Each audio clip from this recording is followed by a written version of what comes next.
as the federal government, but in recent years, provincial politics have been drifting further and further away from this. The politics of British Columbia, Alberta, Saskatchewan, Yukon, and especially Quebec, likewise unique political parties that don't exist outside of their provinces, and in many cases specifically try to avoid question of which of the national parties they are the most similar to. In fact, even when provincial parties share a name with a national party, they will often make a big fuss about how they're actually a completely different party, and you shouldn't judge them based on what the national party does. Westminster system is the term used to describe the parliamentary style of government used by many former British colonies, including Canada, Australia, New Zealand, Jamaica, India, doing that really fast. and more. In all of these countries, I'm doing that really fast. Well, I'm doing the easiest one first. Functions is said to be broadly similar, since they're all This one, it's been so. The Constitution says that Canada has two official languages, French and English, and that Canadians have a right to use these. You are helping. You're always so very interacting helpful with for a Canadian man. Government service. This includes a right for French and English speakers to have their children educated in their language. This concept of language rights is a somewhat uniquely Canadian idea, and the system for protecting them is quite elaborate. If we look at this popular printout of the Canadian Charter of Rights and Freedoms, you can see that language rights comprise the largest section. I have to go to the store.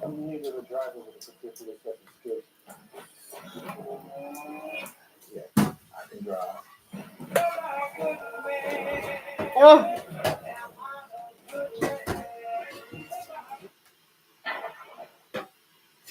So in theory, the Canadian Charter... You're so boring.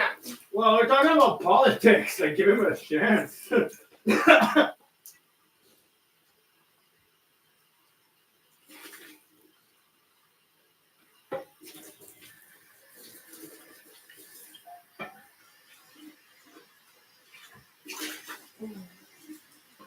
Now, Chrystia Freeland and Justin Trudeau would want you to believe that Canadians have never had it so good. The RCMP don't exactly agree. A secret report was published within the RCMP stating that Canadians would likely revolt if they understood how broke we actually are. I can't believe that this is something that I'm reporting on today, but the National Post published this last night saying, secret RCMP report warns that Canadians may revolt once they realize how broke they actually are. Right from the get-go, the report authors warn that whatever Canada's current situation, it probably deteriorates further within the next 5 years. Of course, this is mind-blowing. This is actually the sentiment of... I ripped my pants in the car. Once the veil is revealed. Now, this is a secret report. That was it's kind of like right. Kind of cute. No, it's kind of like too close for comfort. The rest of the RCMP would understand the situation in Canada. Obviously, they didn't want the public to know this. This had to be pulled out with a Freedom of Information Act request at the behest of a report. Now, let's get into this. The secret RCMP report is warning that the federal government to the federal government of Canada may descend into civil unrest once citizens realize the hopelessness of their economic situation. We've all heard reports. We see TikTok videos all the time of people complaining about just the absolute living standard here in Canada. I've shared several over the last months and weeks. It's really getting crazy. I mean, the price of everything has just gone through the roof. The unaffordability of housing, it's crazy, as well as, well, the government exacerbating the situation by just bringing more and more people into the country. Sit down. The incoming period, or the coming period of recession will accelerate the decline in living standards the heater younger in front of your generations have chair already witnessed compared to earlier generations. Oh my God! On the heater report entitled in front of your chair. Government 5-year trends for Canada. Heater. Those boomers out there that are upset when the younger generations say that the boomers had it a lot easier than we've got it right now. Well, this kind of vindicates those people. Now, no offense to boomers out there. You just time the market with your I love that you just did what I would have done. Just sit down in the chair. It was pretty good for you, but it's really gone to hell in a handbasket really quickly. For example, many Canadians under 35 are unlikely to be able to buy a place to live. It adds. The report, labeled secret, is intended as a piece of special operations information to be distributed only within the RCMP among decision makers in the federal government, which is not meant to be for the public, just to know how concerned they are. A heavily redacted version was made public as a result of an access to Everything information seems so boring today. Malone, an assistant professor of law at British Columbia's Thompson Rivers University, and an expert in government secrecy, describing himself in an introduction as a scanning exercise. The report is intended to highlight trends in both Canada and abroad that could have a significant effect on the Canadian government and the RCMP. Right from the get-go, in the report, authors warn that whatever Canada's current situation, it will probably deteriorate further in the next 5 years. Now, this is really interesting to hear. Just yesterday, I was reporting on this, how the mainstream media has gone completely insane. That clip. But here, Okay, over there? calls for a carbon tax election. Yeah. Now, this pundit Yeah. saying that it's destructive and dangerous to have rhetoric. To just clearly state what the RCMP are actually saying in this report. Want me to dry dishes? Want me to dry? I have to go to the store. I would just say that it represents a real shift in rhetoric, a real intensification in rhetoric. How many Caesars are there? To describe Canada today, None? quote unquote, a hell you Okay. could not have imagined 8 years ago. He chided the national media for, underestimating how bad it would get here in Canada.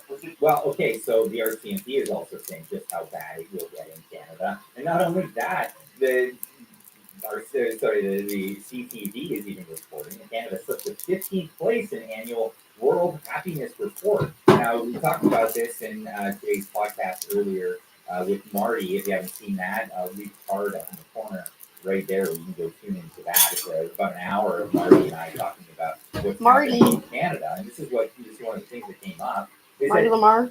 on a real scale, Canadians are less and less happier every year. And it's reflective of where we are economically, largely, where people can't afford things. And not only that, our freedoms have been taken away. They can't afford anything. To nearly nothing. And that affects a large amount of economic freedom in Canada. You can barely open up a business these days, let alone buy yourself a home. But let's let this guy continue. Where's his conclusion? Suggesting that their warnings of the opposition party about how unique things would become under Trudeau, being dismissed, and that now is the political correct. This is a Trump style. Right. This is the American carnage speech we saw from Trump when he was inaugurated. And American carnage speech. That's where you're going with it. How about he's telling the truth?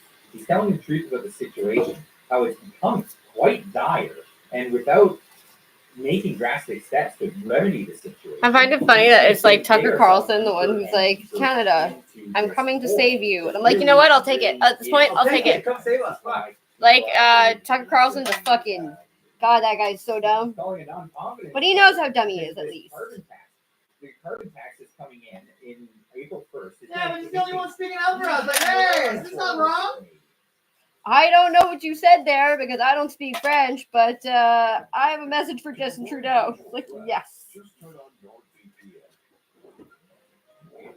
Sucks that it's coming from him, but whatever.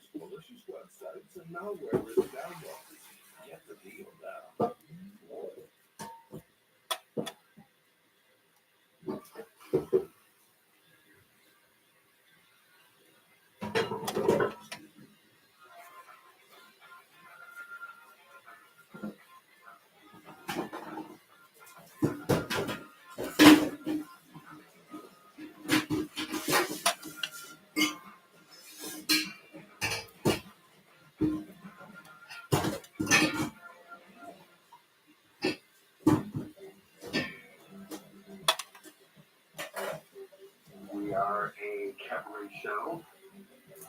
Ourselves, Russian cast with all of our work out.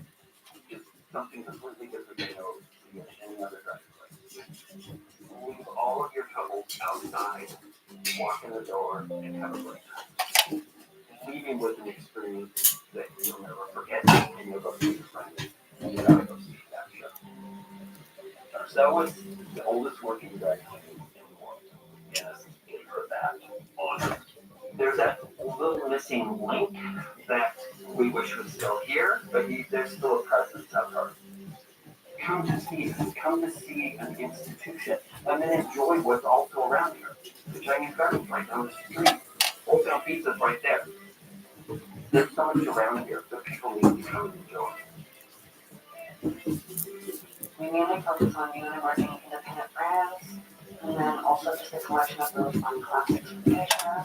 And what if you like a really cheerful environment to step into? Oh my god. To have a sense of wonder of like, whoa, I don't recognize a lot of things in here. What's this all about? Offers. Oh. No.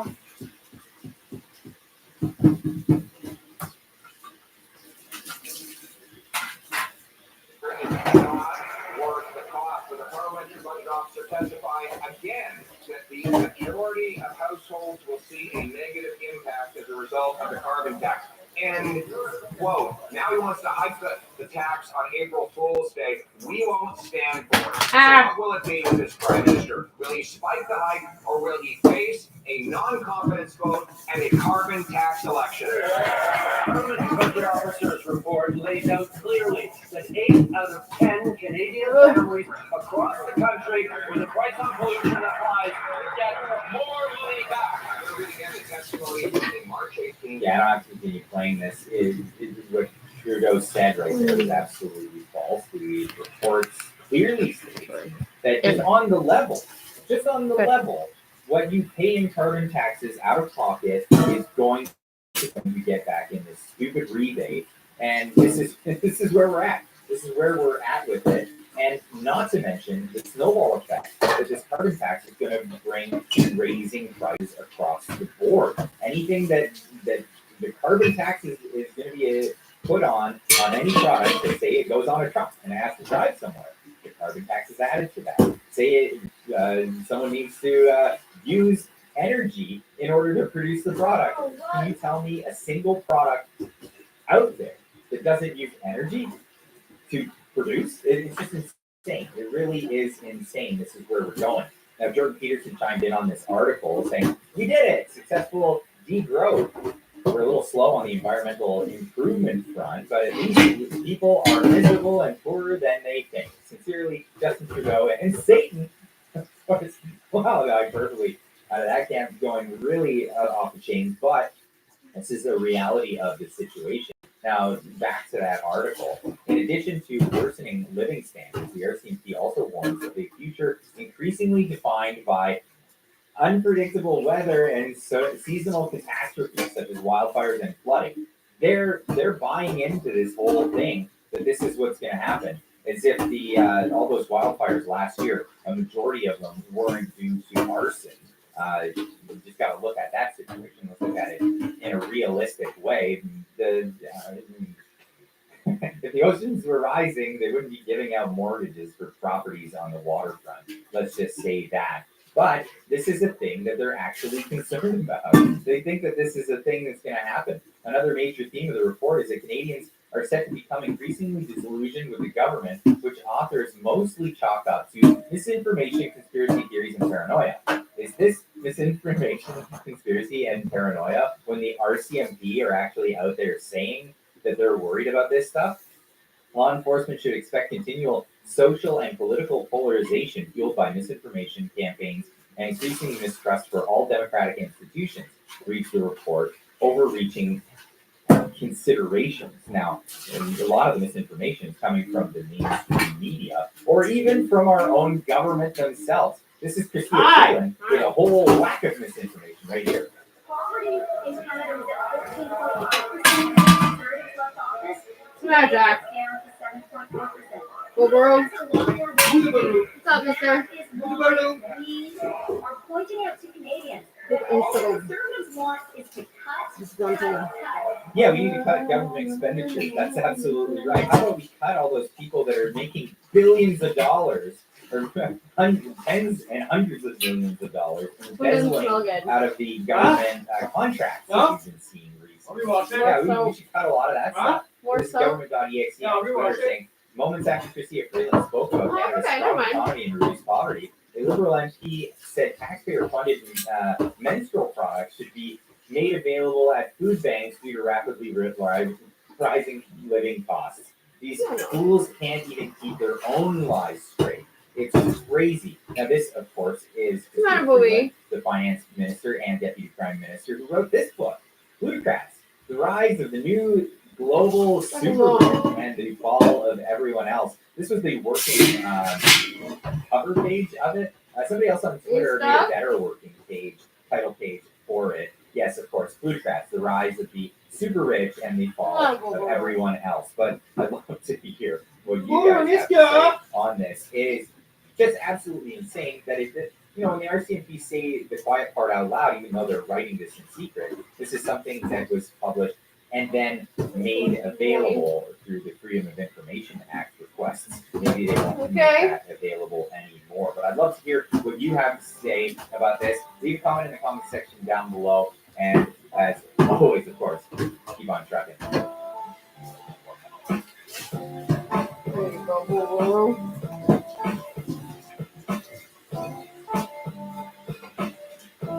Burune's gone.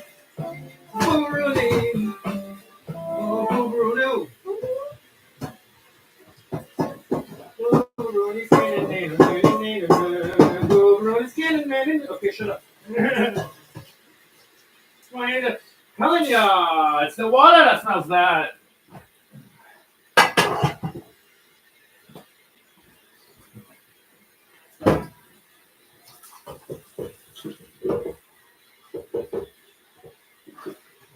إني أدرس كل وعايزها أحضرها في كذا اسمعي إنسان. Well, I thought liberals were afraid that we should be able to say gay. That was their whole argument against the Florida education bill, that they were worried that we wouldn't be able to say gay and we should have the freedom to. Well, now liberals are worried that you would say the word gay and they want to punish people for it. They want the word gay and homosexual to be removed from our lexicon and not used either on social media or in the print media. These are words now that can get you in trouble because they're considered offensive. It's hard to keep up, but we're going to try. This comes from the latest GLAAD Media Reference Guide. Interestingly enough, it's the 11th edition. If you read 1984, his full job is working on the 11th edition of Newspeak. That's what we've got right now. It's psychobabble in order to confuse us about the world that we live in. So let's get through it. Yes, I call it. A new set of rules that we can use. And it's not just straight people that will be punished for using them. It's gay people too. Now, I've been telling you all along that the trans lobby is anti-gay. Yep. If you didn't believe me, you're going to believe me now. And I'm going to tell you, I told you so. Why are you so powerful? Because they're the Catholic Church. Let's table that for now. A popular TikToker named Mr. Buck Angel has had videos removed for this very reason. And look at the reason that TikTok gave Mr. Buck Angel: gay and homosexual. You can't do that. And it's not like it's pornographic in nature. It's that Mr. Buck Angel is using these terms and is not supposed to anymore. Now, Mr. Buck Angel is a female who lives as a man, calls herself female who lives as a man, not transgender man. She says, I'm female and I live and present as a man. And here is Mr. Buck Angel using these words and saying they don't want the word queer forced upon them. We've been doing it in this community forever. So you remember how around it. Prior to transition, I lived as a gay woman for probably 20 years in my life. But you have a beard and you're clearly a man. So that being said, we didn't like that word, but eventually we took it back because I was part of many organizations back in the day, where like Queer Nation, where we really helped really get the message out about AIDS and All of my friends died of AIDS, by the way, just so you know. I've had a rough time in this community and really worked hard to build a space where we can all sort of live our lives in peace and quiet and not have the world attack us. Yeah, that's the experience I have with all my gay friends, is that they don't really want to talk about them being gay. They'd really rather just it not be a conversation piece, because it's not anyone's business. So we did a lot of work to help get us in this space. And if you notice, I say we, not me. Many of us fought to get here. And now you're going to force us to use a word that really was used against us on so many other. It's our. Well, that's kind of like the N-word. Like, many of us find it offensive. it's not for me to have an opinion on. And you have to respect that. And just because you have black friends where it's okay to say it to your black friends, that's fine, whatever. But you can't just go around saying N-word because there's a reason what it was used for, right? And it's not used for any other reason other than to put down the black race. Okay, now Mr. Buckangel goes on to say, we need to then find platforms where we can say homosexual. We fought for gay rights, which is another word you can't use, and I'll show you that in a second. And we're going to call ourselves homosexuals.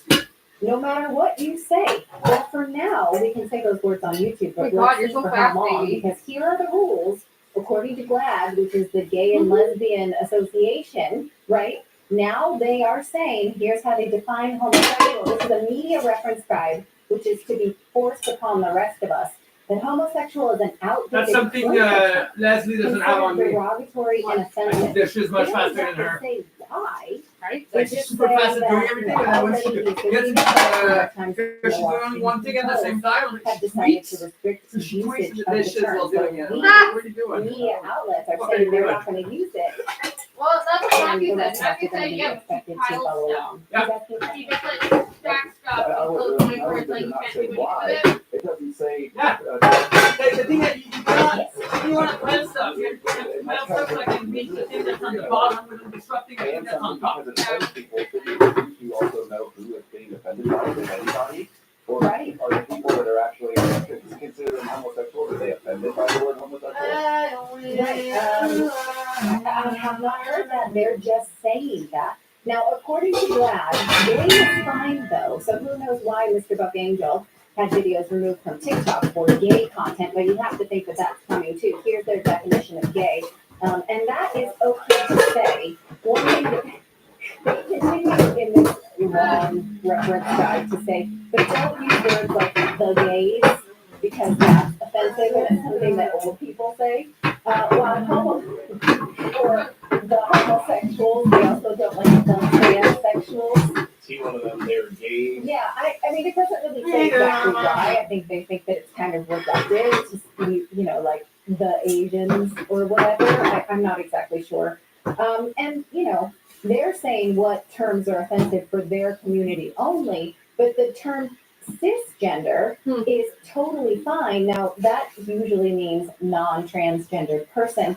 Most non-transgendered people, myself included, really don't identify with this word and don't like it. But GLAAD thinks it's totally fine to force it on us while they define how we should talk about them. Also, in their definition, they say you cannot talk anymore about gay rights, even if you are for them. Now, think about if you're somebody like Mr. Buckangel or his friends or her friends who fought so hard for gay Oh, rights it's not that hot as right now. a It's really hot when movement, it's greasy and as a stuff. political movement, especially in the Clinton administration. Well, And now they're being told still you wanna can't get even in. say that. You can't say gay rights because people who are for the LGBTQ community are not asking for rights that are different from the rights everyone has. They're simply seeking full equality under the law That's and true. to end discrimination based That's on very, sexual very good orientation, point. gender identity, and gender expression. So Where are they being discriminated against? That is the big difference between the gay community and the trans community. Gay community isn't trying to take away from people who are not gay. They're not trying to take away straight people's rights. They're like trying to say like you guys can't say this anymore. Just want Exactly. They want to be the same as what everyone else is what doing. they're saying is their rights are not different from anybody else's rights, so you shouldn't use gay rights. But they do like to scream that trans rights are humans' rights. human rights. So you can say trans rights, you can't say gay rights. What? And then all of this revolves around single-sex biology. Because if sex doesn't exist, there's no gay at all. There's no lesbians if sex doesn't exist. It's just that if you're a lesbian, you are a feminine person attracted to a feminine person, but there's no sex there, right? So it's a total erasure of homosexuality. We see it right before our eyes. Here's some other terms that you are not supposed to say now, according to GLAAD. Born a man, born a woman, biologically male, biologically female. You should not be saying these things. Just Biological saying boy, the sentence. biological Makes it girl. not way too complicated, but confusing and all. You cannot say those things because they are anti-trans.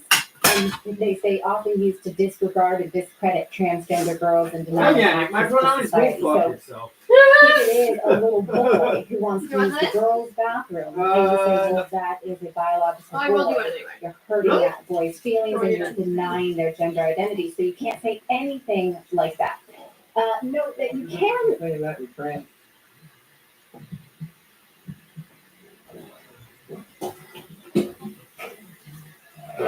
Certain action.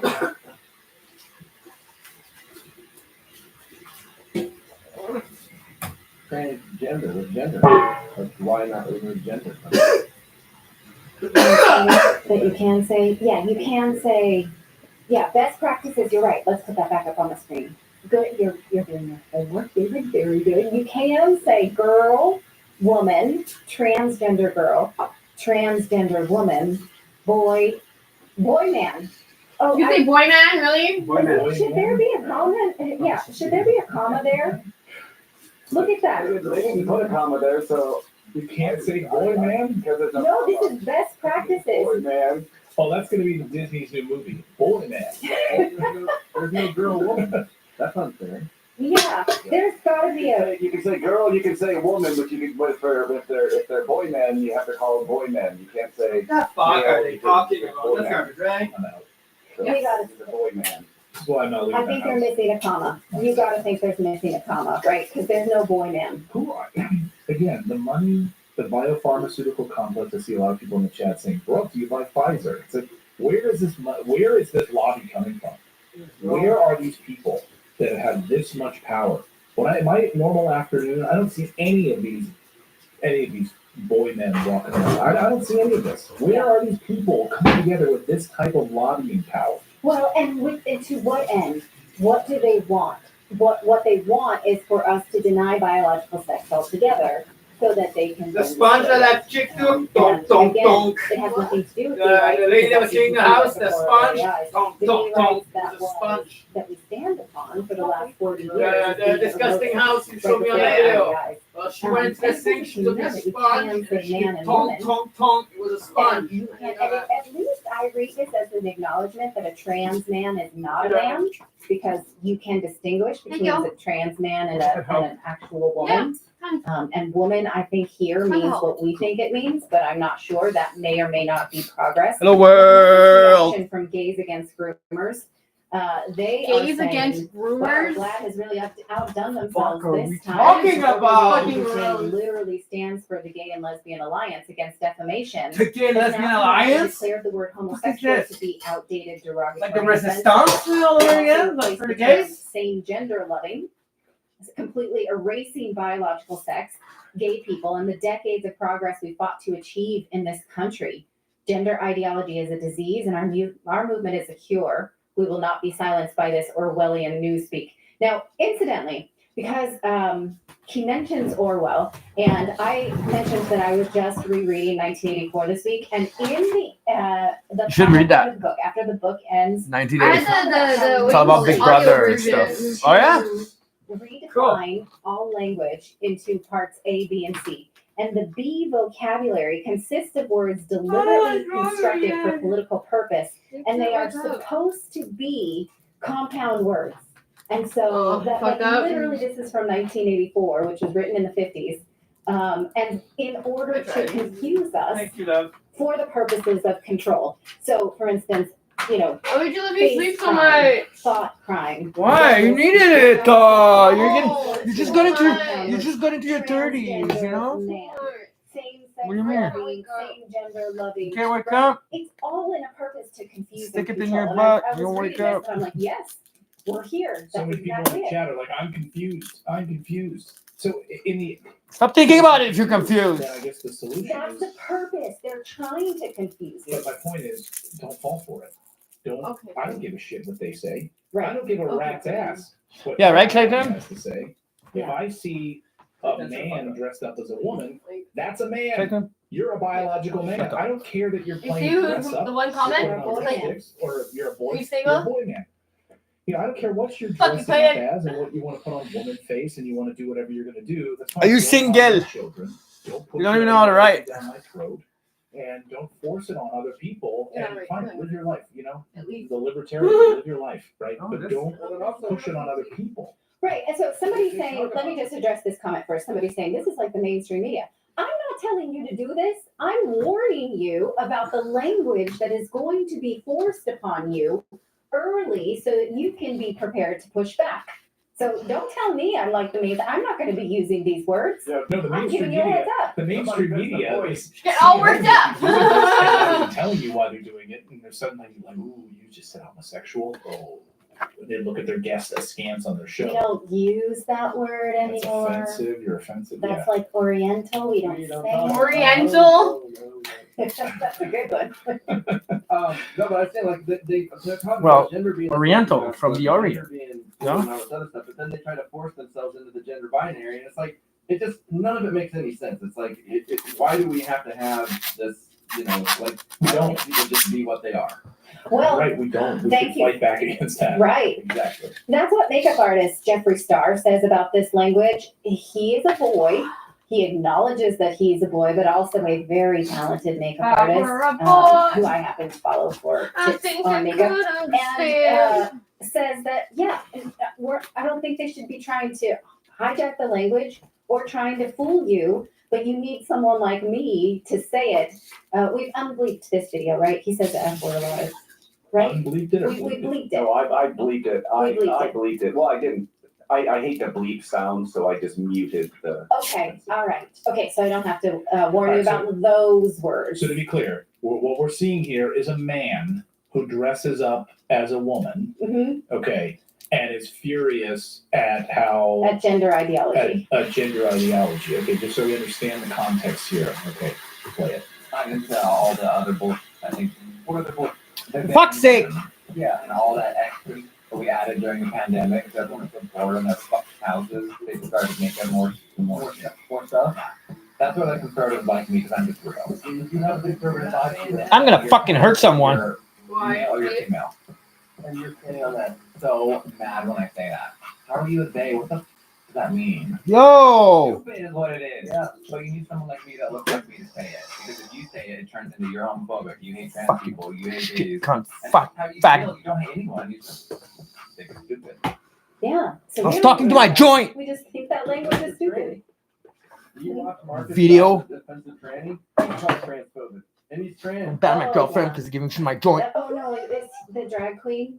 Is it that one? No, offensive tranny. The young guy with dark hair. The trans man. I can't remember. I can never remember which way it goes. No, Okay. my algorithm doesn't suggest that to me. Well, then you're That not was gonna know not what the funny. best mascara is to get. Because Jeffree Star says to get a mascara, and my sister and I march to the store and get that mascara because he knows what he's talking about. Well, and I like They're the in the same camp as Oh my god. Oh my god. Oh my god. I can't remember. but no, that There's some training because he covers the issues from a trans point of view against all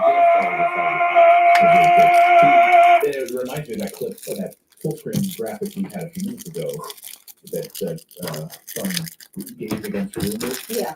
And they're slamming it, for on gender ideology. You say it's a mental disease, so they're calling it out. Right. And they're like saying, all right, we're calling this out here. This is literally stands for Gay and Lesbian Alliance Against now cannot declare the word homosexual to be outdated or arbitrary offensive. They have replaced the term with same gender loving, completely erasing biological sex, say gay people and Stick the decades of progress in No. sex achievement. Gender ideology is a disease.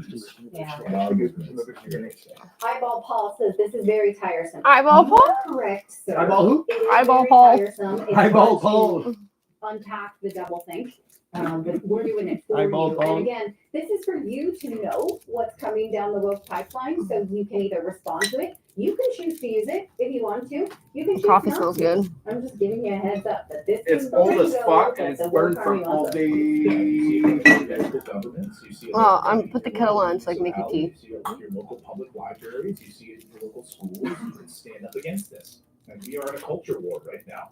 And we are literally in a country that's declining faster than the Roman Empire at this point, and we can stop it if we all stand up. I've already seen them in Congress and Senate saying we can't use the word woman and mother and all that stuff in legislation anymore. What? For illegal aliens, now it's undocumented person.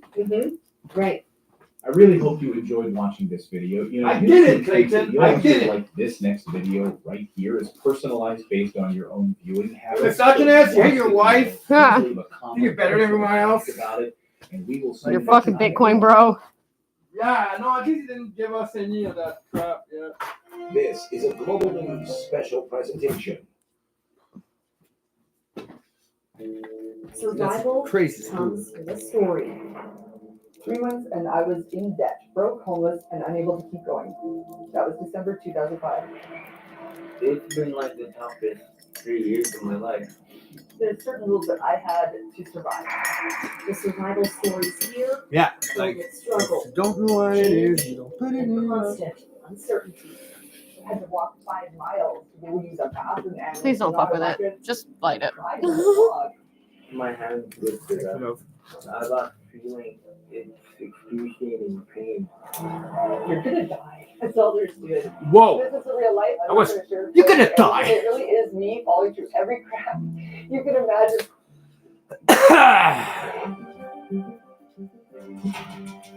Nope. Nope. Nope. Don't need to see this. Surviving Edmonton. Oh my god. You fucking. Oh my god. Survive in Edmonton, go to Toronto. Oh. Uh-oh. Spaghetti-o. Uh-oh, video. Listen, there's a good chance somebody's trying to hack your website right now. Well for you. Gotta make sure you're covered. Conservative leader Pierre Poilievre has directly called Deputy Prime Minister Chrystia Freeland a liar over her bungled response to questions about the liberal carbon tax cap. Hey, it's The footage is a damning Tax expose Freeland. of either an incompetent or dishonest administration, perhaps both. When asked a simple question about carbon tax revenues, Freeland evades the question, just like she evades giving Canadians the money they are owed, trying to distract from her government's insatiable greed. But she can't evade the truth. The Liberals are hoarding billions from hardworking taxpayers. Like, instead cover of your providing shoulder, the whore. benefits they promised. Ah! You're Their fucking feeble lives are delicious, torn right? apart by plain facts that Wear come a fucking directly suit from and her tie like office. everybody else. Dodging, deception, and dishonesty. No, her highlights are my become ignorant favorite. on Like, the her true highlights nature are of always leadership. perfect. You made me realize how buff fucking Yev was. So beefy! Like, like my head. Like, And the truth spells the doom of Freeland's tax scam. Welcome to Street Politics. this will be Canada. the second Before we time. start today's If it's video, not the take a same quick thing second that to was subscribe I to saw our last time, US-based it'll be the channel, second Street time they Politics called USA, one of the where we politicians a report fucking daily liar uncensored in US Parliament news to and their how the face. And then, unfolding like, political fucking landscape last can time, impact he Canada. literally You can find the link in the reaffirmed it description below. after he was corrected by Conservative the leader Pierre leader. Poilievre took to Twitter to comment on an exchange as MP Marty Moritz was questioning Deputy Prime Minister Chrystia Freeland on the Liberal government's corrupt carbon tax. Poilievre simply displayed the incompetent embarrassing feet, Freeland lying video on timeline and made fun of Freeland's antics and slimy policies as he questioned whether Freeland was perhaps an incompetent individual or just lying. I think a fucking incompetent is a compliment. And Barossa says liar. And a liar. It's good to see Freeland. Yeah, but that's being generous. Like, No, their little logo thing. yeah. There's a big L, the Canadian, It's not good. It should be addressed. Yeah. that says liar. Oh, God. This level of corruption and evading. Oh, that's a good movie, Death of Nation. Political scene. With the Liberal government under the leadership of Trudeau the moron. Officials think they can just go and publicly spew whatever they want, and mindless drones will just gobble it all up. You see that the devil, their eyes are And black. that is exactly Yeah, what no, Canadian she's Deputy fucking Prime awful. Minister Like, Freeland did when she was put on the spot during an FINA standing committee on finance. The not so esteemed Deputy Prime Minister was just asked a simple question by MP Marty Moritz. She was asked whether she can give an accurate number pertaining to how much the Liberal government made She from can't carbon count. taxes that they collected from hardworking Canadians. Getting her to say numbers. Since the very beginning of this The miracle. policy establishment. You would think since the Liberals, including Freeland and Trudeau, are so adamant and confident about the carbon tax effectiveness, including its very generous rebates, that definitely all Canadians see and take advantage of. You should see this. We all know the little pictures of information that will put Canadians at ease, right? Instead of even trying to muddle the water. If the situation is so bad, there is no sugarcoating it in the Parliament. The Deputy Prime Minister instead evaded a very clear and direct question to talk about the benefits of the carbon tax and how Canadian families will see all the advantages in the years to come. What has the government collected in carbon taxes since it was implemented?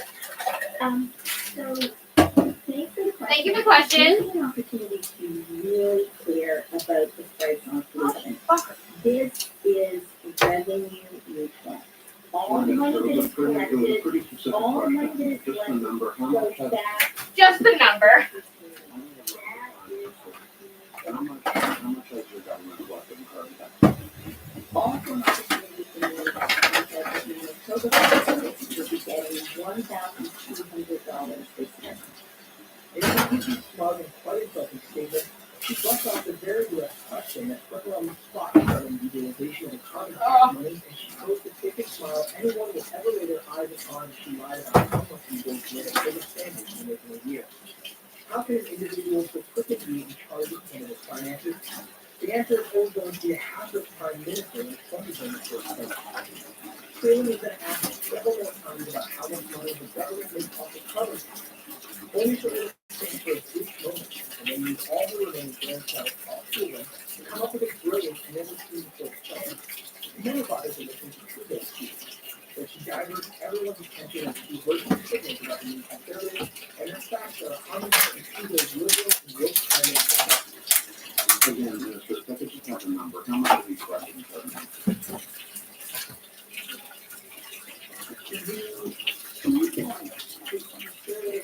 Consistently are trying to keep from Canadians is that the price on pollution is increasing revenue. Money does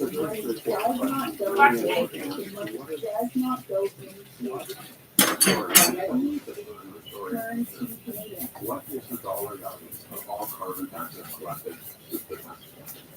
The key point is that it's money in the pockets of Canadians. Price and our key point.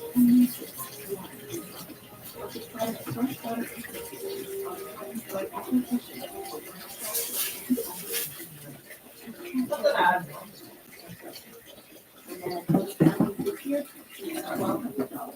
That is making it really good. Just the number, Minister, how much has the government actually collected in carbon taxes? As I said, the key point is it goes back to Canadians. It goes back to your constituent, my constituent, Daniel's constituent. With the greatest of respect. You're right. If that's not closed properly, it does not stop. Yeah.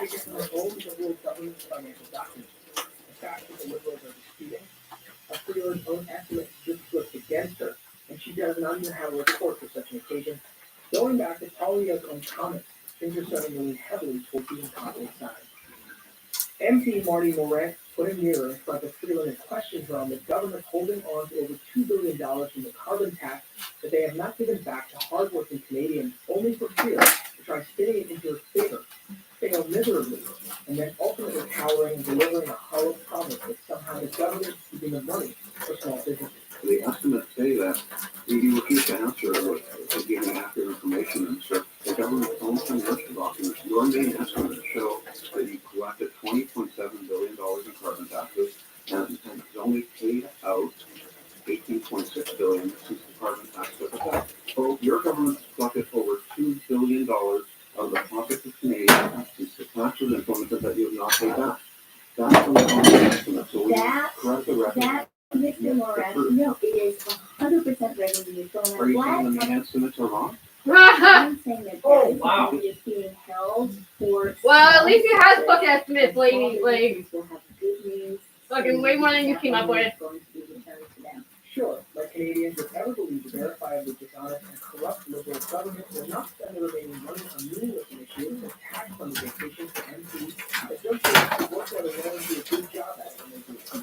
And the Deputy Prime Minister of Canada is a stark example of that response for incompetency and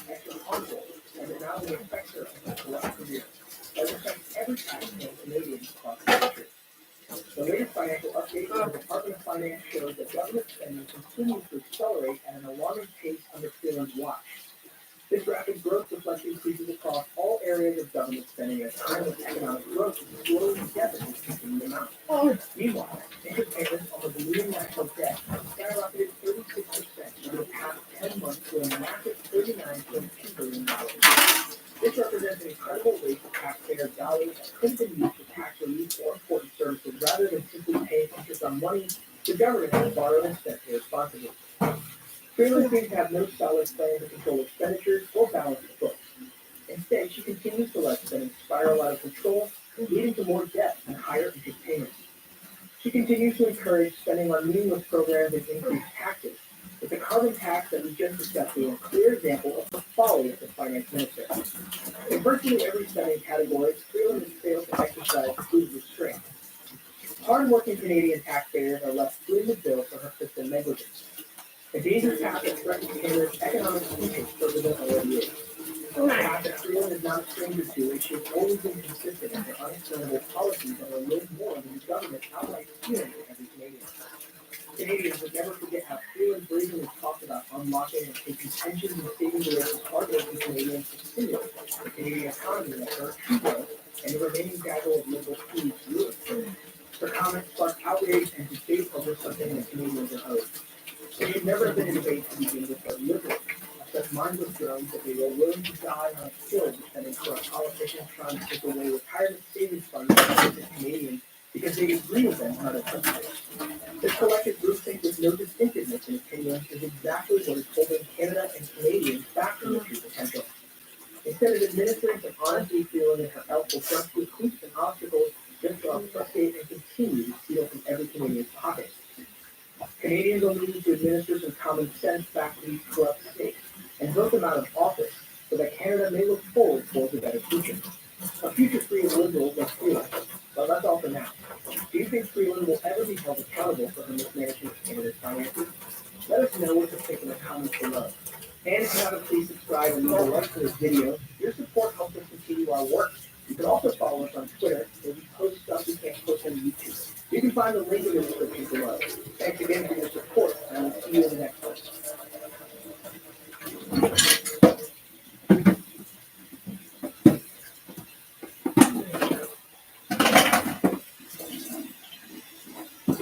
For 15% off every pet food order. Similar. Try to find the same. European deliveries with free shipping. Pause, skip, or cancel anytime. Subscribe to save today.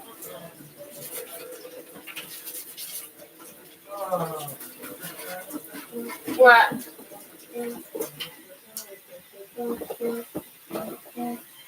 Hmm?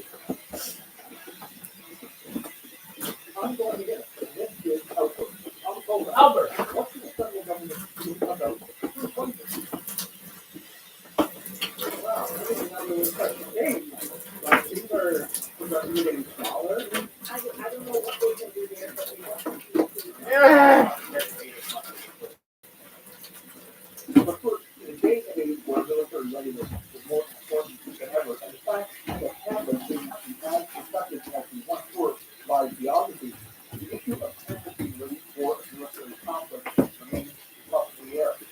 Currently, the Silver Indicating Armed Forces is working at a 15,000 group shortfall, and so the problem is also, Canada is not only that 2% of GDP spending target put forth by NATO.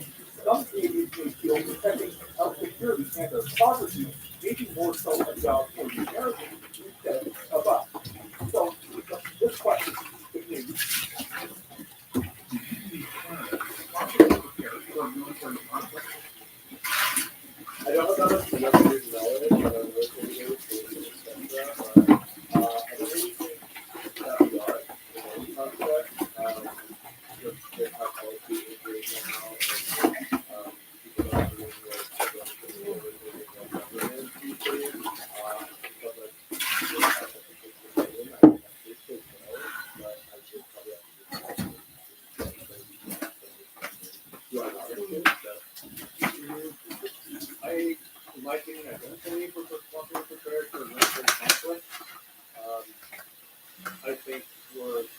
we're more divided in recent life and in recent history, on a lot of issues, I think that's what we criticize, and, when you don't stand for anything collectively, it's hard to defend collective interests, right, and especially, our country, right, so for that reason, I don't think so. No. They, have been sending, money, electricity and other, issues, and we're falling behind on other military, avenues of the issue. We don't have enough, fighters, we don't have enough equipment, and obviously we're giving something away right now, so what's the one to pick up on? I think pretty much the status strategy, we think that is the real defense of the nation, and get that power. And, that's pretty much it. As far as being prepared, we've got this a lot further. We'll never fully together. It's, the NATO, the United States, that's our national security. Yeah. I'm not sure. I feel like we have our troops, but I don't know, compared to other nations, it looks like we might have. Yeah. So I would say no compared to other nations. Probably depends on the nature of the conflict you want. Large, short scale, I think probably not.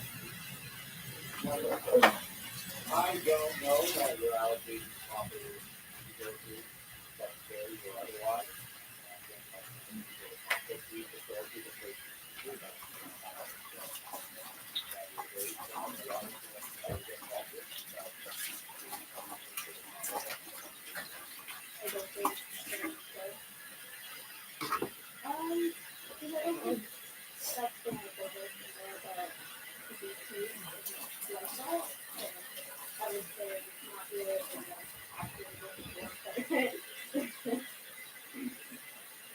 My dad served in the Second World War, so I was probably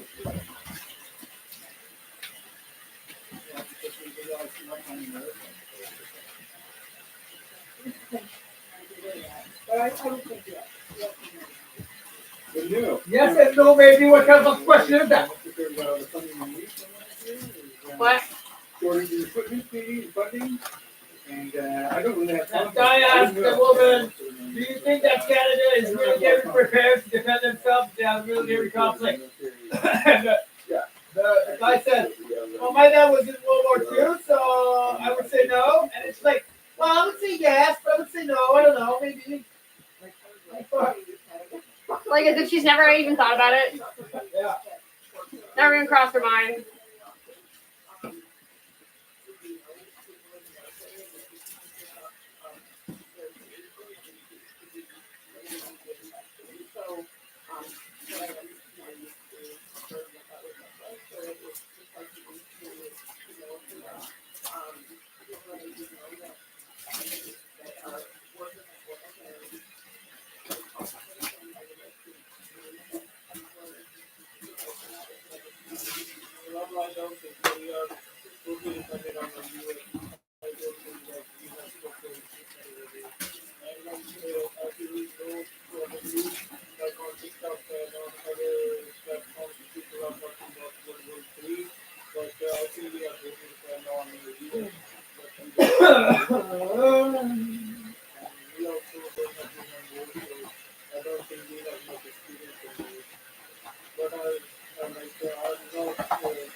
No, I don't. I do not believe that Canada is properly prepared for only because our military isn't much of one. I think if there was any type of invasion per se or anything like that, I don't think that we have.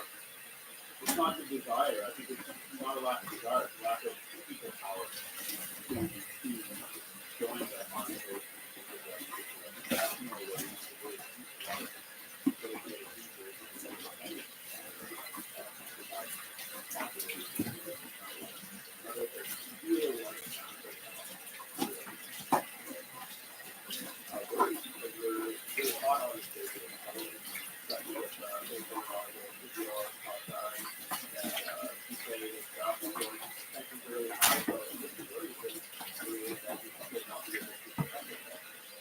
we are where we rely on our allies.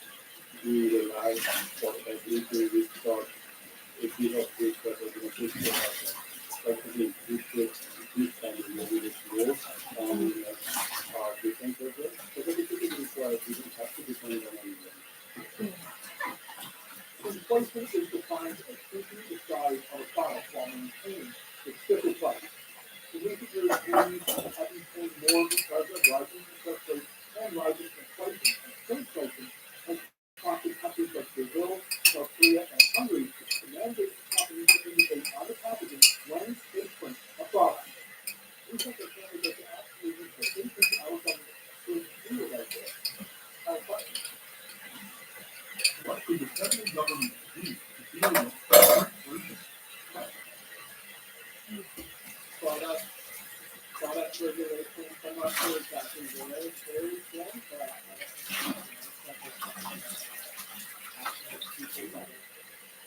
I think I think they should stop that from happening. I'd rather, in a lot of cases, I don't know the thing was to reset them is what that comes to life.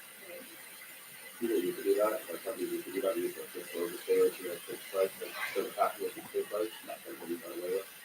But it's nice to know is if for the most it's smaller, fixed price, you don't know, right? If people are backing off, you know.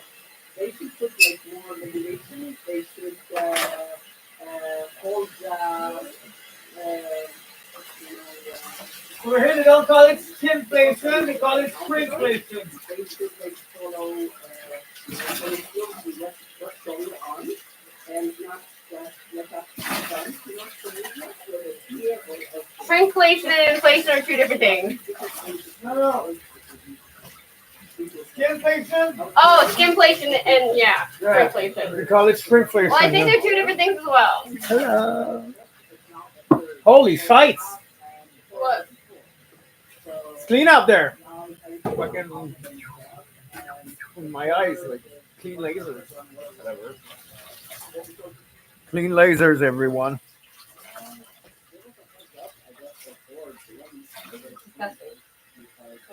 Google Chrome CPAC. Oh yeah. In what year the first woman was elected to the House of Commons?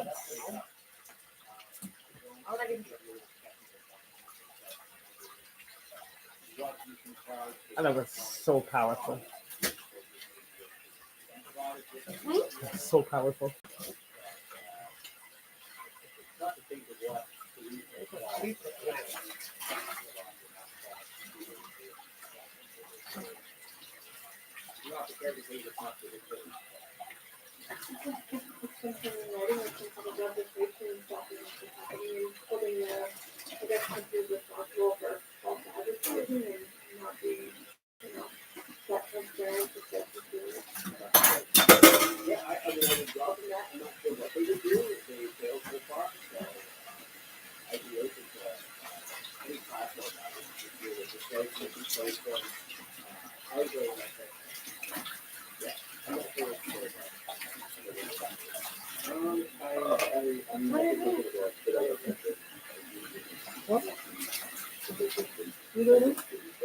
Want to write your list, please? Want to write your list? Yeah. Everything should be at the front door. Hold paper.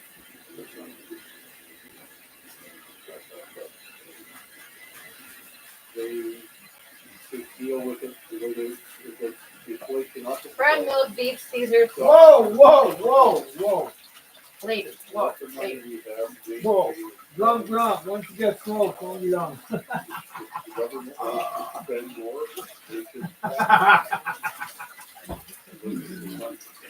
Why is that funny? Because that was breadcrumb. Yo, that's the most awesome emoji I ever seen.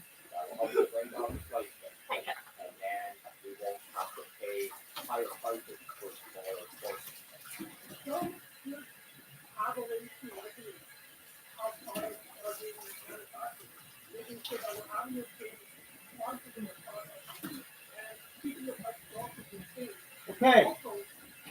What is it? Milk, bread.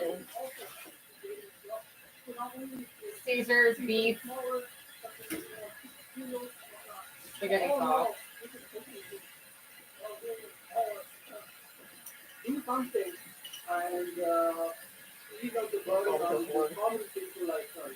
If we can afford spaghetti sauce. Huh? That's if we can afford spaghetti sauce. Spaghetti sauce used to be like $1. Like, what the fuck? Now it's like $5 fucking for spaghetti sauce. You gotta stop your joke. Oh, that's all around. Yeah. Okay. So male breast is there beef, pea sauce. No, pea sauce. Okay. And yeah. Someone, you, the face. You have a face? What? I do. What the fuck is this? Where you found that? That's there. Was there the whole time. Yeah, but enough spaghetti. Me going out? Us eating a different kind of noodle. We were there, really? Yeah. Like over there, like. Yeah. Well, whose fault is that, eh? It's mine. My fault. At least I know. I tricked everyone.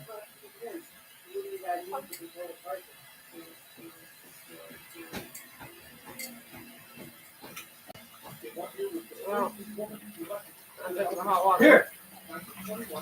1921.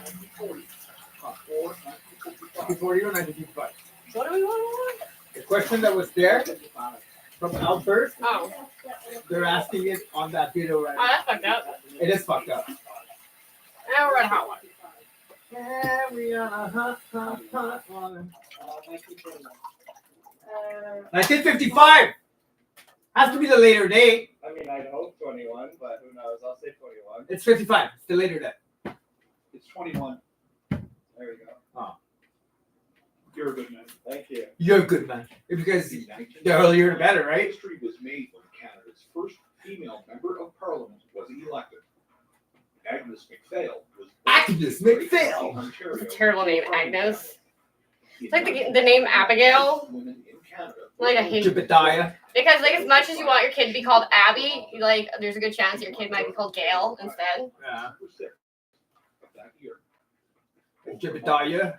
What is this diminutive? Like Jebediah? Jebediah. Effective voice in parliament. Focusing on issues such as ethnic and religious tolerance and including conditions in prison. Oh, good. In 1940, MacPhail was defeated Oh, in the good? federal elections because a blizzard kept people from voting in her riding. She would go on to serve in provincial politics after that. Former Canadian Prime Minister John P. Baker once said of her, Canada produced 5 great politicians. Yeah, it made it so tiny. MacPhail was one. Spaghetti. What does it take to be a leader? Yeah, so I love it. Very good there. It takes a quality, a desire to innovate, and show the world the way forward. But don't take our word for it. I'm really happy that this happened. So what does it take to make Canada's most of Well, I don't know. We'll never know. We don't care. We don't know them, no, and I don't care, and I don't care. Oh, yeah, hello.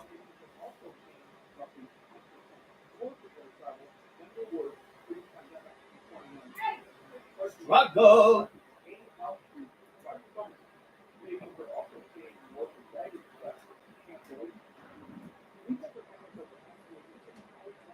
Yeah. Yeah, yeah.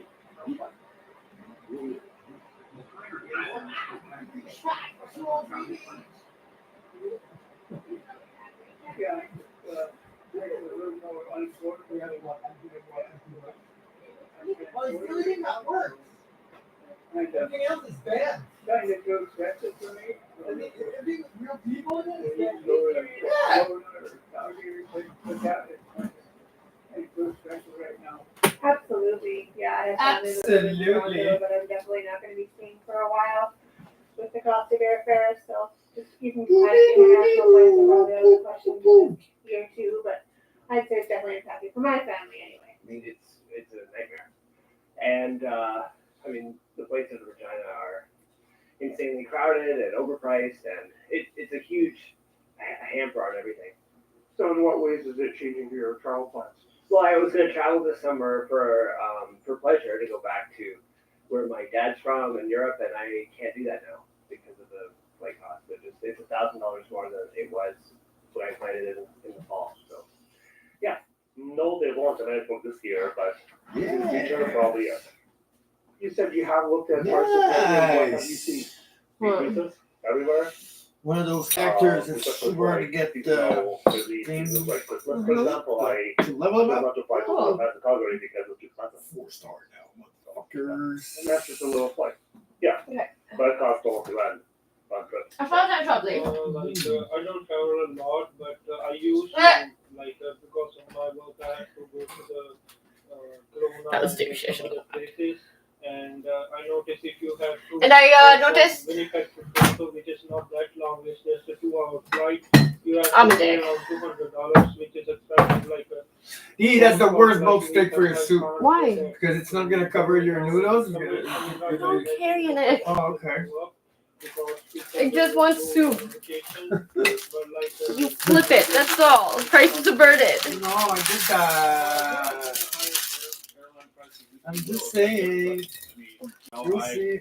I've had the privilege of traveling across the country and seeing different cities in Canada, but it'd be a lot more difficult now to do that, simply because it's just more expensive, man. Like, it's just crazy. It's more expensive, man.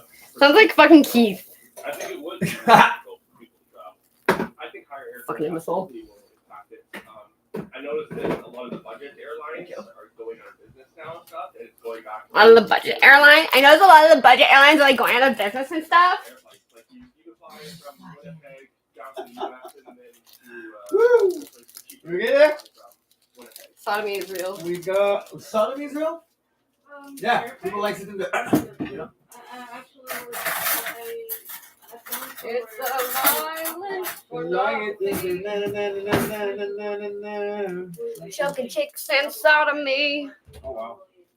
Oh, what's up? Like there was a lot of things I Get it? could do once I got escalated quickly. Everything was so expensive. So we have noticed that. We used to travel quite frequently. Quite frequently. We used to travel quite frequently, and now that the discount airlines are like starting to go out of business, I noticed like you can only go on vacation like 6 times a year instead of 12 times a year. Crazy. So powerful. You're like, fuck. Yes. Increased cost. Well. Like maybe it's just us, but it feels like a lot of people frequently take planes. And I'm like, people that I know were like, I took a plane once. Okay, so I see more planes going by than buses a day. You know what? It's funny because I said that not long ago where I was like, sometimes it feels like there's more air traffic than like actual traffic. Yeah. And there's a lot of traffic. The fuck ton of traffic all the time. So we have another one for 4 phase tickets. So any increase in the airfare kind of noticeable. Yes, actually, they did. I have a trip myself booked. I feel like this show only just outs like the people of GTA. Or like people who are like upper class and trying to pretend like they're middle. Isn't that funny? People who are middle class try to pretend like they're upper class, and people who are upper class try to pretend like they're middle class.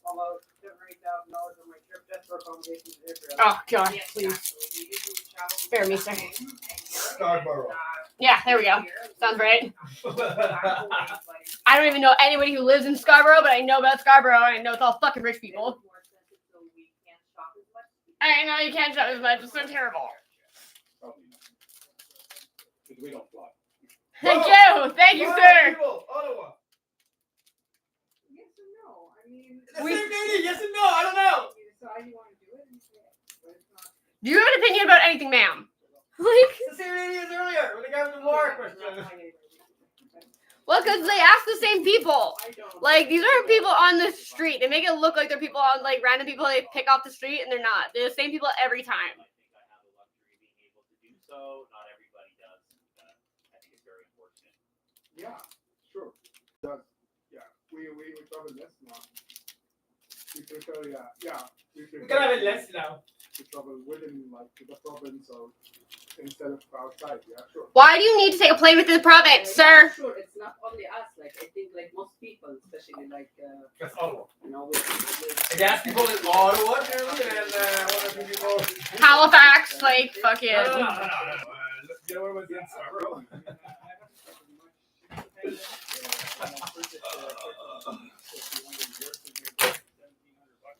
Versus the old days when it was like 800 or 900.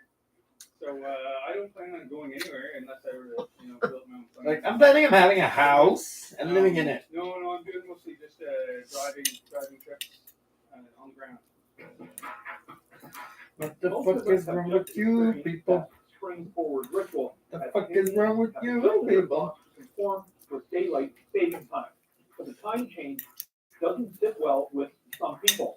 Some people are actually annoyed that they lose that hour of sunlight during late fall and early winter, and others. I'm going to light a cigarette and share with you before you let. Primarily, you got territory most of Saskatchewan and some parts of BC. That's spicy. Remain at the same time all year round. So, should we keep the time change, or is it time to do away with it? Now, question. What? Do we still need daylight saving time? I do not think we still need daylight saving times, and I think that anywhere where Canadians are affected by that, they would say no, we don't need it. I was just talking to a friend of mine in Saskatchewan this morning. They're laughing because they don't have to deal with that. You're shitting your little space boots? I think it's no. It should be done away Not with. in your little space boots.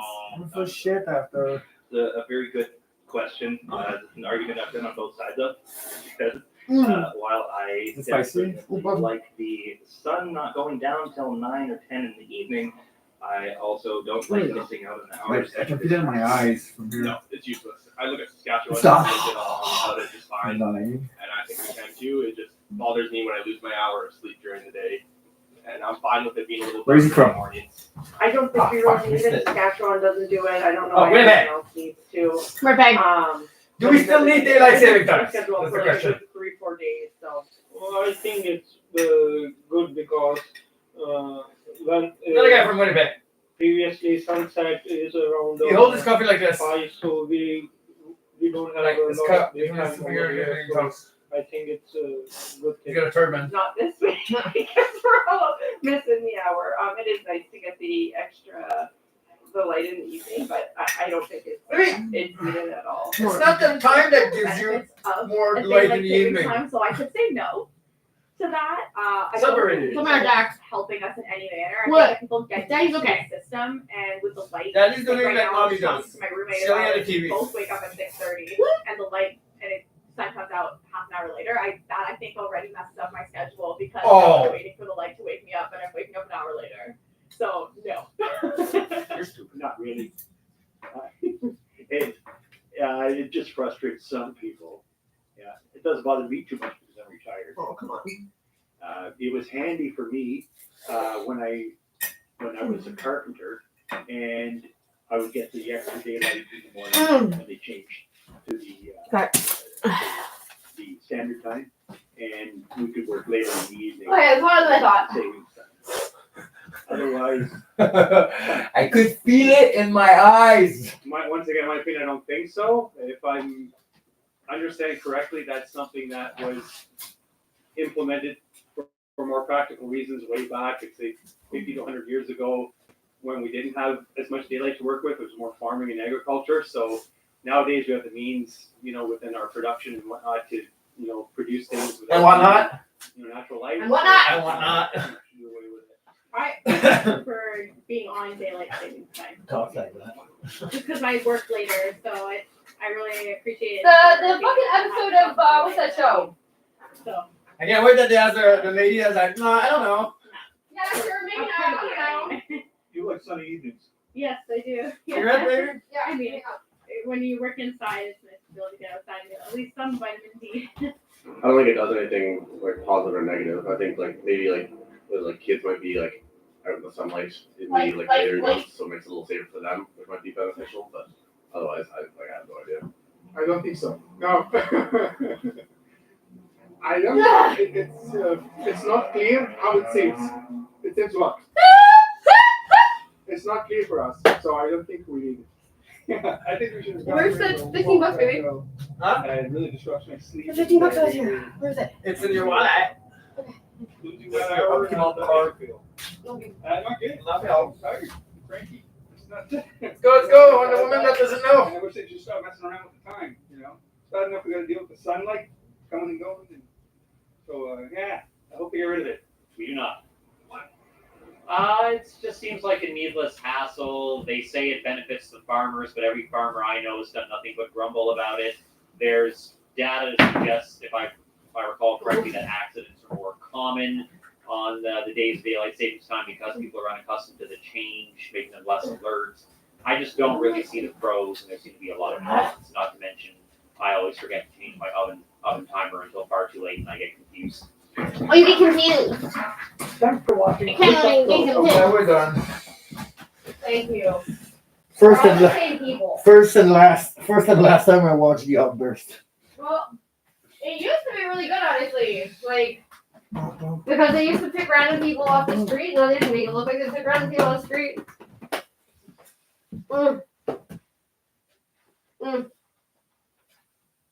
Okay. Boom, boom, boom, boom, boom, boom. You're forgetting something. No, Boom, boom, your phone. I don't need it. Where's yours? Okay, that's good. That works. Okay. Boom, boom, boom, boom, boom, boom, boom. Wow, wow, wow.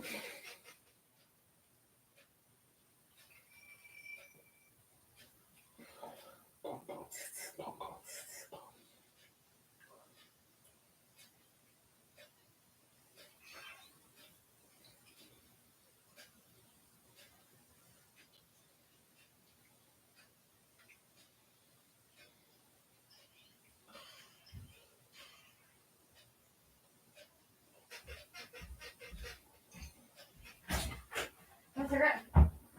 We're back.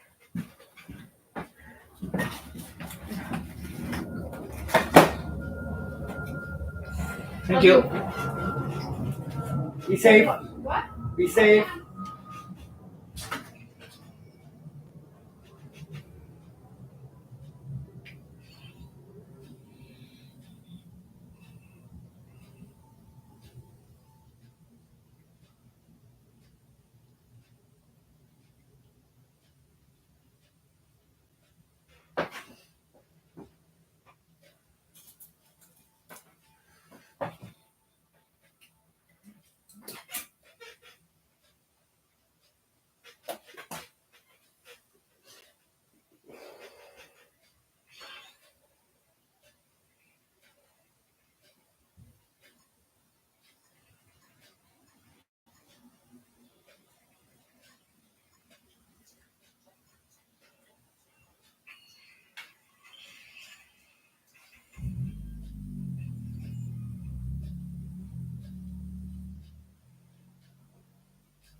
Thank you.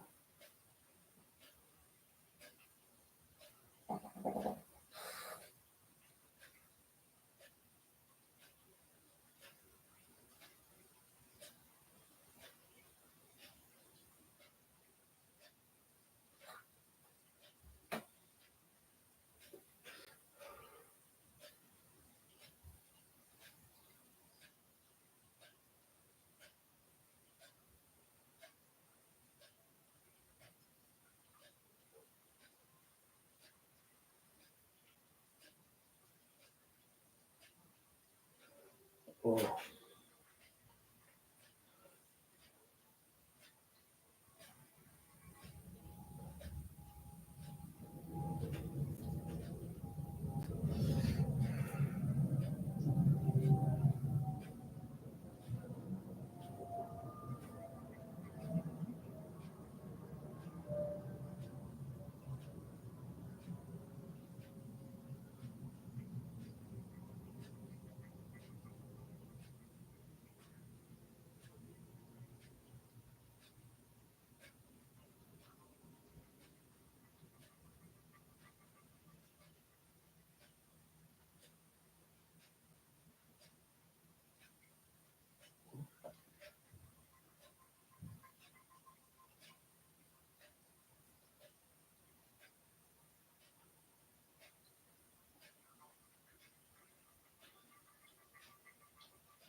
Oh, I'm sorry, Jackal.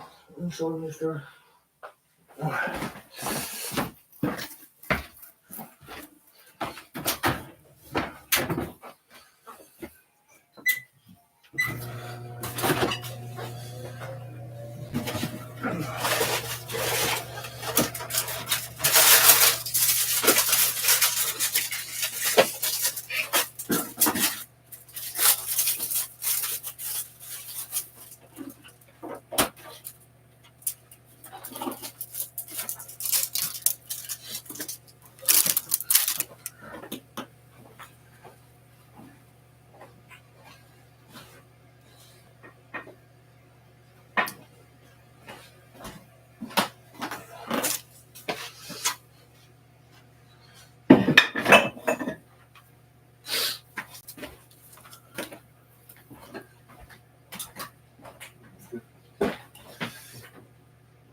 Squishy bread. Squishy bread. Bread, squishy.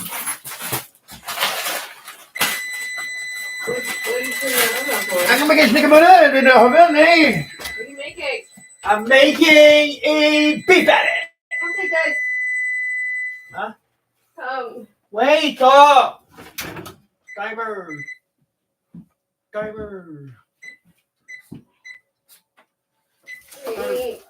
Hey? Stop your what? Oh. Enough of that? Oh, that's not for that? Yeah. Hi.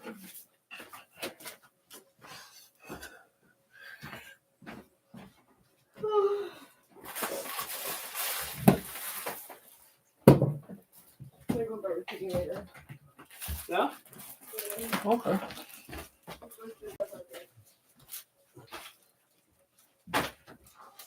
I saw like this clothes rack.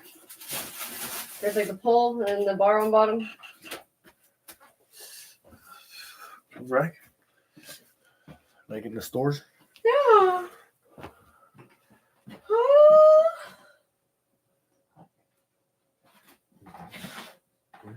Let me sleep tonight. Oh, baby. I'm so tired.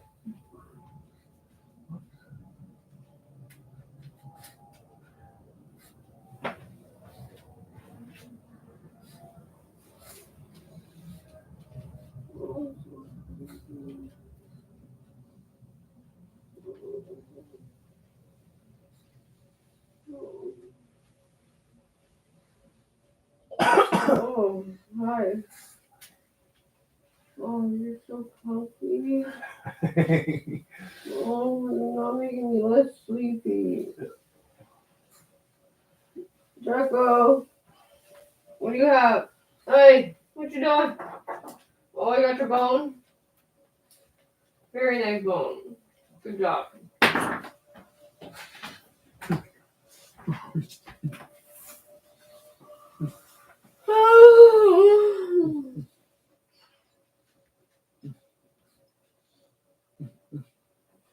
I'm so sleepy. What you mean? Whoa, pumpernickel.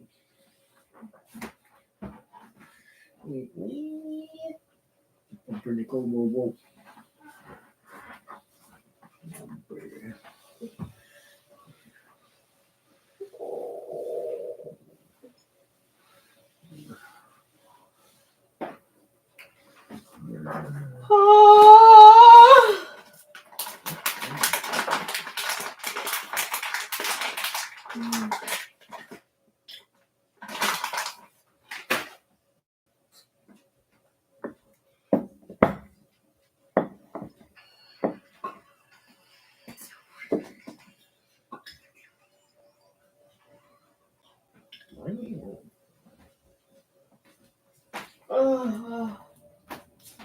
Egg, what are you eating? Stop eating stuff.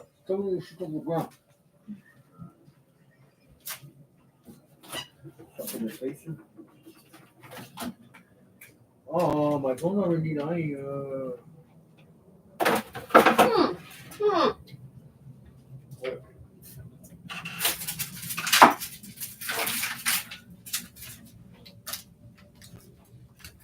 What's this?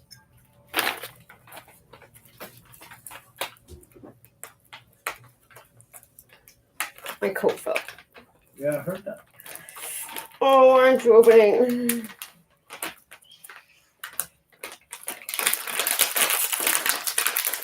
Ah. Eat it. What's that? For you. Go eat your bone. Good boy. Yes. Dreamed.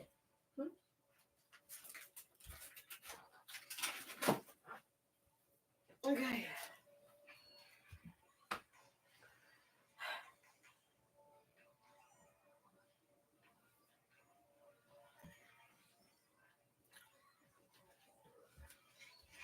What you got, mister? Bet that ring bills. I don't know what the fuck that is. Yeah.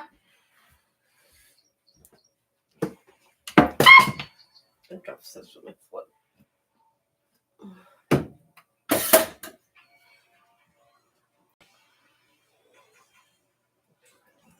I missed one day. I got kicked out of my alliance and like automatically joined another one. And because I missed another day, they're like, "Hey, be careful if you miss 2 days, you'll be kicked out." Like, Jesus Christ. What the fuck? Am I getting paid for this or? Yeah, what the fuck? If you put eggshell in water, it will sink down to the bottom where it belongs. But if you take some eggshell and treat it kindly, with dignity, a little bit of romance, watch what happens. It refuses to sink. That is the power of love. What the fuck? Or is it? Nope. It's that the blunt end of an egg comes with its own built-in flotation device, an air sac between the membranes. After an egg is laid and starts to cool and dry out, this air sac gets bigger. It gives the embryo room and air to breathe before it hatches and breathes the outside air, as well as room to position itself prior to hatching. The older the egg, the bigger the air sac will be, and the more it will buoy up any shell attached to it. It's not magic, it's not love, it's the uplifting power of the sac. Of the sack. Uplifting power of the sack. Decisions being received. I'm Mercedes Stevenson. The West Block starts now. From how changes in sexual offenses in the military will be addressed to controversial attempts at getting recruitment numbers up, the defense minister joins us in studio to talk about his new directives. This as Global News broke the story. JTF-2, Canada's elite counter-terrorism and hostage rescue unit, is in Haiti to help protect the Canadian embassy. The only one? Plus, carbon showdown. As the war of words over the carbon tax reached fever pitch, we take a reality check on which taxes actually work best for the environment. Plus, remembering Brian Mulroney, the That's final five to hilarious. Canada's 18th Prime Minister. We adored him.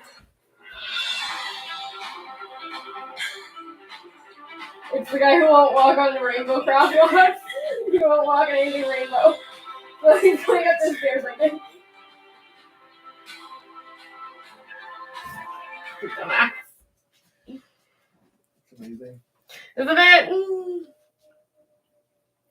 Oh wow. For more, we are joined by Sajjan Gohal. He is the ISIS International K? Security Director at the Asia Pacific Foundation, focusing his research on international terrorism.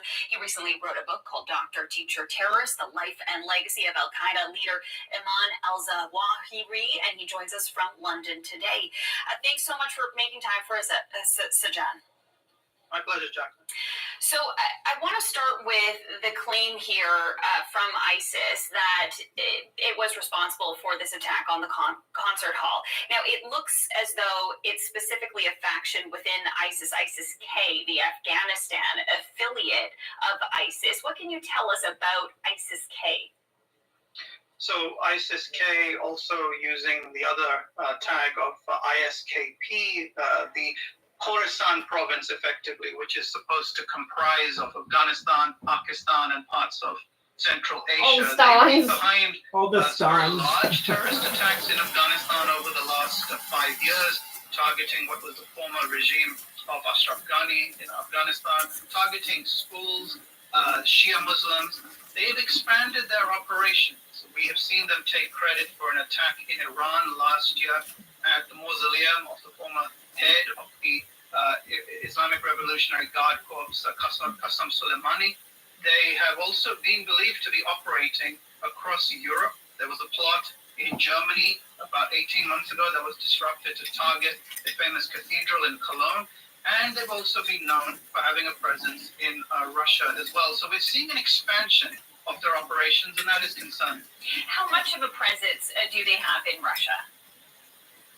Well, keep in mind that they tend to draw their recruitment, their pool, their resources from Central Asians, particularly people from Tajikistan, Uzbekistan, Kyrgyzstan. And if these stories are believed to be true, that these culprits originate from Central Asia, in particular places like Tajikistan, you see another example of that. It seems also that the encrypted messaging app Telegram is being utilized to recruit Central Asians to get their messaging out, recruitment, and mobilizing them online as well. What? What do you think the motivation would be for an attack like this on Russia at this time? So it's interesting. We should keep in mind that President Vladimir Putin has taken a very strong position in supporting the regime in Syria, Bashar al-Assad's regime. In fact, if it wasn't for Russia, the chances are that Bashar al-Assad would have been removed during the Arab Spring. That has gone down very badly amongst various different jihadist groups, whether it was Al-Qaeda, ISIS, and we know that the notorious private military company, the Wagner Group, has committed egregious human rights abuses in Syria.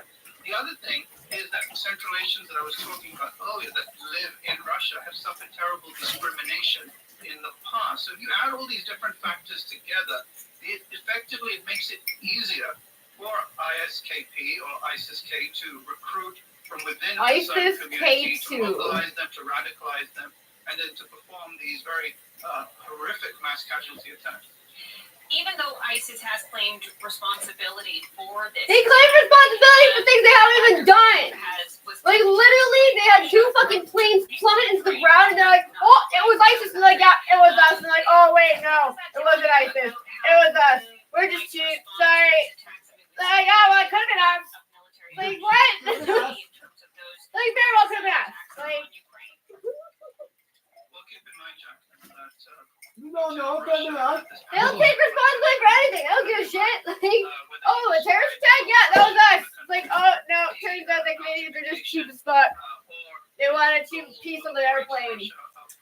False alarm. No evidence at all to suggest that Ukraine played any role in this terrorist attack whatsoever. But we were the one, I asked them to buy the cheap piece and put it in. News agency, which is ISIS, No, and like all the pilots are like, we don't know how to operate the planes with this new piece that you guys give. So like, read the manual.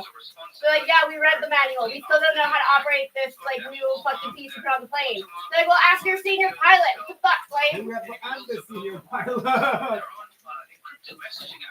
Like, no one even talking about like when Elon Musk started his, what do you call it, the fucking like G6 whatever? No, G5 or no? What is it? No. For the cell phone. I also just want to get your thoughts No. on what we heard. 5G networking. All the pilots refuse to fly their planes because like it fucks up with our landing fucking system. So we don't get accurate readings on where we can land or not land. And they're like, well, figure it out. Like, there's no figuring it out. Like there's either you guys don't do it or we don't fly. Like, putting that warning out there, but Russia not necessarily listening to it. What can you tell us about the dynamic there? Well, the U.S. has, despite all the tensions with Russia over the last decade, tried to cooperate with the Kremlin over counterterrorism, but they've faced a number of challenges and obstacles.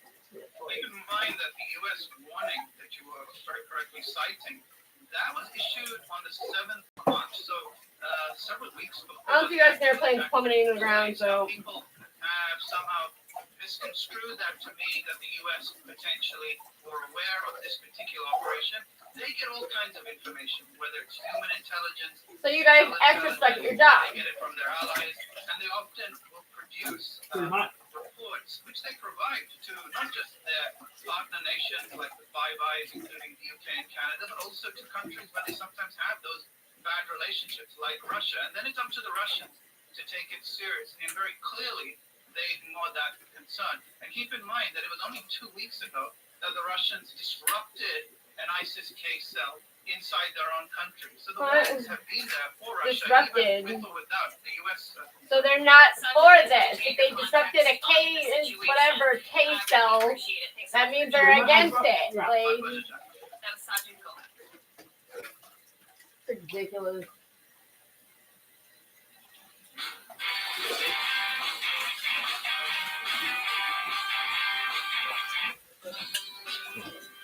Almost there. Flyers and shopping list. Try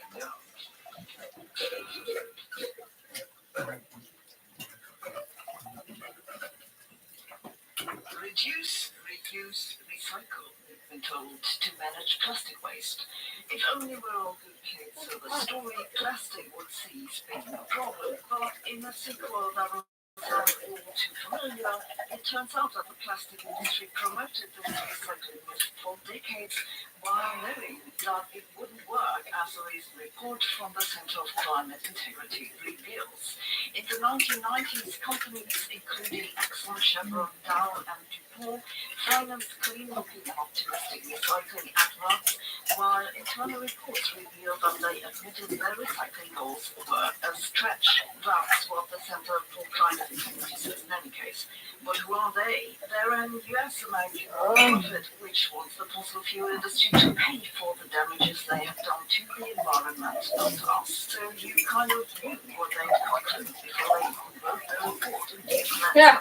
The world produces about 450 million tons of plastic per year. That's enough to fill 45 million recycling trucks. Currently, we recycle less than 10% of that, and it's not like the problem is getting smaller. According to the OECD, plastic use has doubled globally from the year 2000 to 2019. They project that by 2060 we'll have 3 times more plastic than today, and if nothing changes, 3 times more plastic waste. The fraction of plastic waste that's recycled basically hasn't changed for the past decade. The major reason that plastic isn't recycled more often is that it's expensive and makes no financial sense. There are many types of plastic, and if you melt them together, the quality of the material degrades quickly. Really? And if you have the same sort of plastic, it might contain different additives, and dealing with them all is a chemist's nightmare. Really? Despite something, if you consider that for ordinary people, chemistry is a nightmare already. Plastic is difficult to recycle. It's hardly a new insight. In 1969, at the first National Conference on Packaging Waste in San Diego, one of the attending scientists said very clearly the very success of package makers in marrying dissimilar materials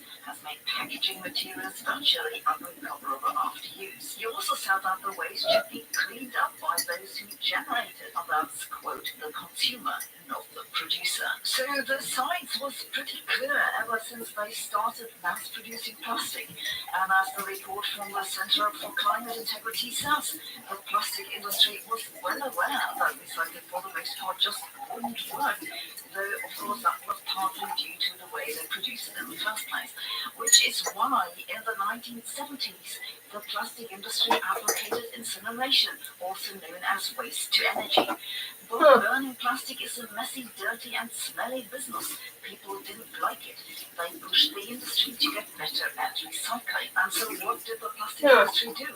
Well, they promised better recycling despite knowing that this wasn't possible to the extent they were told to do it. I ask you, who's to blame? The producer who knew that recycling wouldn't work and said we better burn it, or the consumer who said we don't care that it doesn't work. We don't care. Pretend it'll work so that we can feel better about ourselves. So let me be clear that I'm not saying we shouldn't recycle. Of course we should reduce, reuse and recycle as much plastic as possible, and we should also push producers to produce with the goal of recycling in mind. The question is, what do we do with the rest? The stuff that we want to first use, then throw away, but that, despite best efforts, isn't fit for recycling. Producing a new piece of plastic takes more energy than recycling it. The major reason is that the production of the plastic molecules itself eats up energy. That raises the question of how much energy do you get back when you burn the stuff? The brief answer is that it depends a lot on factors like how far the waste had to be transported and how well it's sorted and how good the burning facility is. But while plastic is made from fossil fuels and generally burns well, contains other stuff too, and that makes the burning dirty and inefficient. It also releases greenhouse gases and leaves behind toxic residues. All that makes burning an unappealing option. Then again, while most studies have found that recycling plastic is energetically preferable to burning it, they also more or less agree that putting plastic into landfill is the worst possible option. The UN strategy for dealing with plastic waste banks on more sophisticated recycling technologies, alternatives to plastic and controlled landfills. They call that reduce, reuse, recycle, and reorient and diversify. And that's probably the best idea in principle. But will it work in practice? so well implied that chemists are working on turning plastic into material, and I'm sure this will work eventually. But what do we do until then? Are we not making the same mistake again as we did in the 1970s? We're asking producers to do the impossible, and then in 20 years, some integrity organization will blame companies for not doing what was not possible in the first place. We better find a realistic solution sooner rather than later. The Ellen MacArthur Foundation estimates that we have about 150 million metric tons of plastic in the ocean, more than 250,000 toddlers floating on the surface, trapping birds and fish. About 90% of seabirds now have plastic in their guts. All that plastic eventually grinds down to microscopic particles, the so-called microplastics, that are now contaminating the entire food chain and that have been linked to various detrimental health effects. And recent research out of Scotland, somewhat ironically, found that the chopping, shredding and washing of old plastics for recycling creates a lot of microplastics which get into the air and surrounding environment. When I look at those numbers, it seems to me that, at least for now, the question comes down to whether to burn it or eat it. And if I look at it that way, maybe burning the stuff isn't such a bad idea. It can be difficult to make sense of the news you find online, but I found ground news to be a great time saver. Ground news is a news platform that provides you with a lot of extra information that you don't find in the standard media. For example, this recent story about how the Arctic Sea might be ice-free by 2030. Ground news will tell you the talking points of the different political orientations, and you can see right away that this story basically hasn't been covered by the right. You also get a factuality rating for each news item, and it tells you who the media outlets are owned by. Isn't this amazing to have all this information so readily available? Ground News currently has a special page for the upcoming US elections. It's super useful to get the context that you need to make sense of the headlines. It's also really interesting to see how much the coverage differs between the left and the right. Ground News is supported by its subscribers and offers plans for as little as $1 per month to keep it widely accessible. I support Ground News because I think it's a simple yet effective way to be well informed. And I recommend you head over to give it a try yourself. What was that sound? And of course I have a special offer. Sound like something coughing. Link ground.news/Sabina, you get 40% off their unlimited access Vantage plan for less than $5 a month. So if you give it a try, I'm sure you'll find it useful. Thanks for watching. See you tomorrow. Timu's $20 coupon giveaway. Get this bag for free. Multicolor. Portable. Lightweight. Download and shop on Demo now. Hello.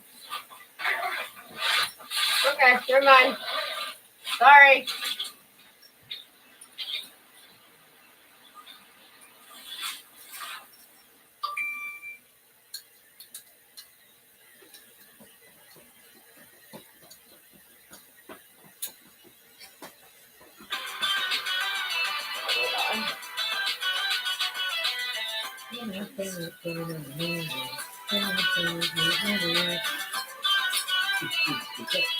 Install it now.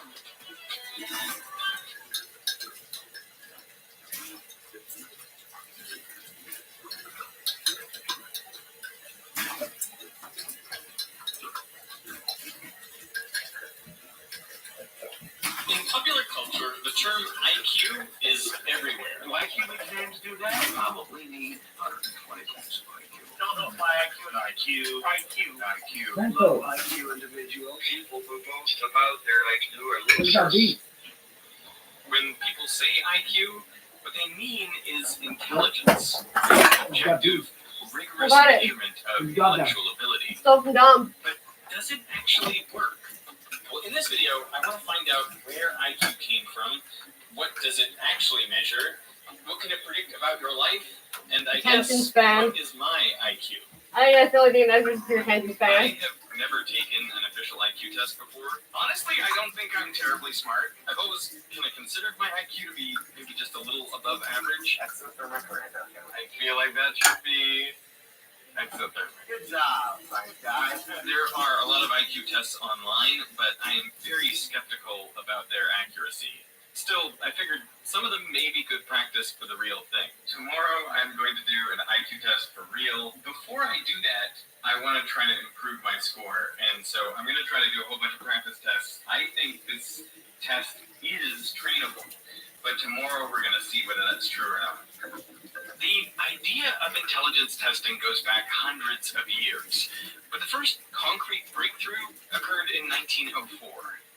English psychologist Charles Spearman was studying students' grades in different subjects, and he wondered how their performance in one subject, like English, would relate to their performance in another, like math.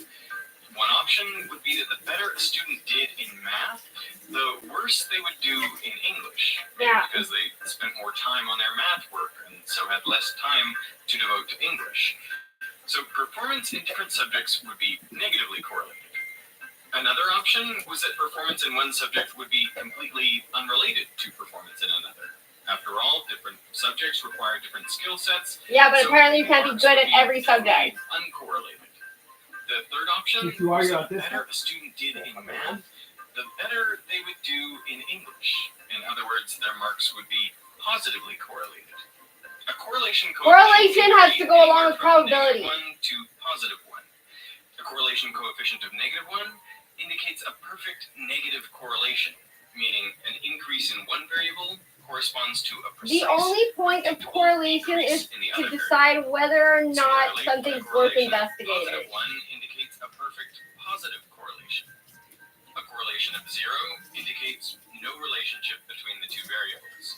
And any value between 0 and 1 indicates a positive correlation, but the data has some random spread. The square of the correlation coefficient tells you the amount of variation in one variable that can be explained by variation in the other variable. For example, if the correlation coefficient is 0.5, then 25% of the variation in one variable can be explained by the other. When Spearman But that's still analyzed not his data, evidence. he found Like, a clear that's positive correlation. Students who did better in math just, what do you call also it? tended to do better in English, and the correlation coefficient was 0.64. It's a factor of evidence. Math and English weren't the only subjects the students studied. They also took classics and French. And when Spearman looked at the correlations between all of these subjects, Which, once again, depends what French is talking about. students who did well in one subject tended to do well in them all. So how do you explain this observation? That their study is erroneous. That each person has some level of general intelligence, what he called the G factor. This construct was meant to capture how quickly students could learn new material, recognize patterns, and think critically regardless of the subject matter, which explains why students' scores across subjects are correlated. Those with high G score well on all subjects, and those with low G score poorly on all subjects. Spearman published his conclusions in a paper titled General Intelligence Objectively Determined and Measured. But the correlations weren't perfect, so on top of the G factor, Spearman proposed subject-specific factors, or S factors. A student's performance in math, for example, would depend on their general intelligence plus their subject-specific factor for math. Subject-specific factors could increase or decrease performance on that particular subject. Spearman believed that specific factors could be trained, but general intelligence was fixed. So he wanted to find a way to reliably measure general intelligence.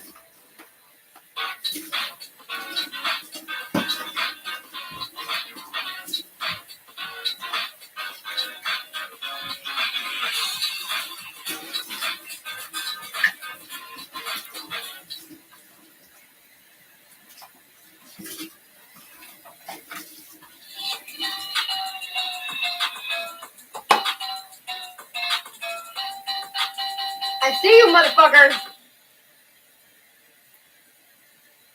Thinks he's smart. Because you turn around. At around the same time in France, Alfred Binet was tasked with figuring out which kids needed more help in school. Together with Theodore Simon, he developed the Binet-Simon test.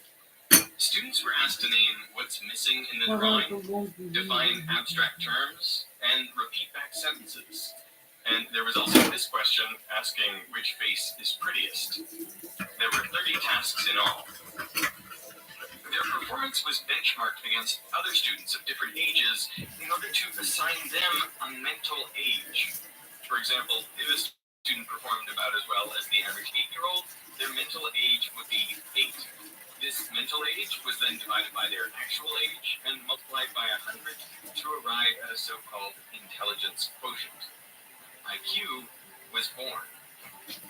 So the Binet-Simon test was the world's first IQ test. It was translated by Goddard into English and brought to the US. At Stanford, Lewis Terman standardized it using a large American sample.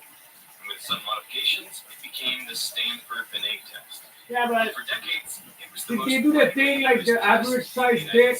You know, the South Park thing? Yeah. Did they do that with IQ as well to make people feel better? Because they're all stupid? Because they're using correlation, which is a lot like probability. Yeah. If that happened, that happened. It's not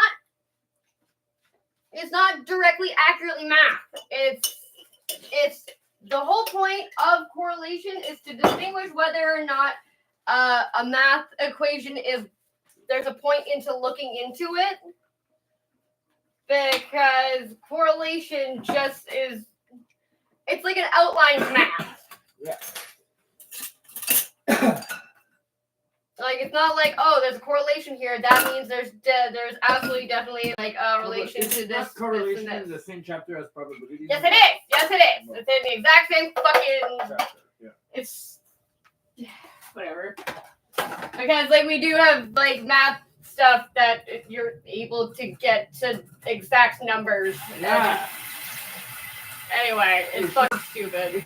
In case you don't have the exact number, you'll have an answer that's about maybe right. It's Bitcoin bros that want to justify that they have any kind of intelligence when they have no intelligence at all. Yeah. And they're like, I scored this much on my fucking IQ test. And it's like, yeah, that doesn't mean shit to me. Like, that doesn't make you smarter than anybody else.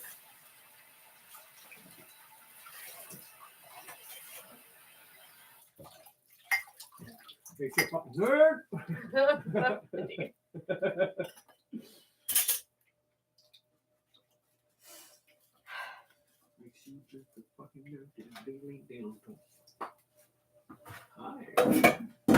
Hey.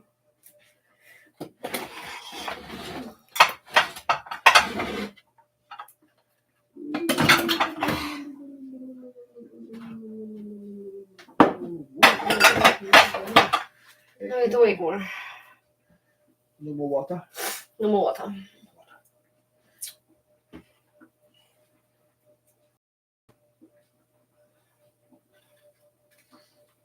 You're funny, Jack. He's trying so hard. It's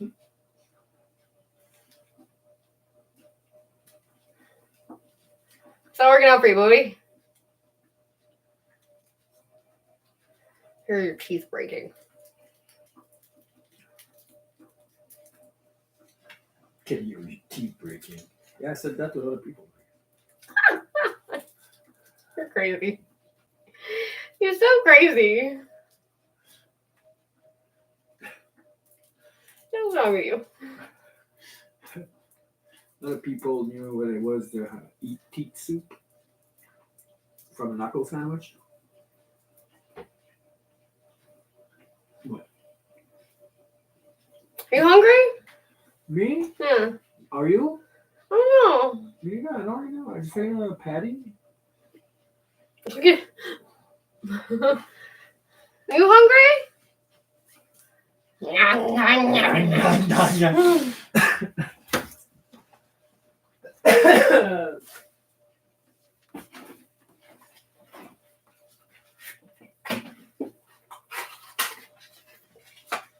Burp. Burp.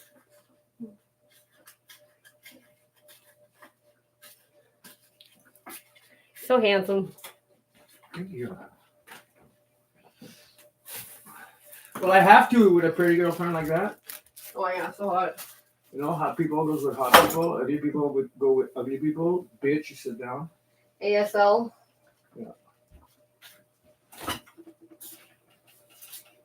Oh yeah, my birthday cake.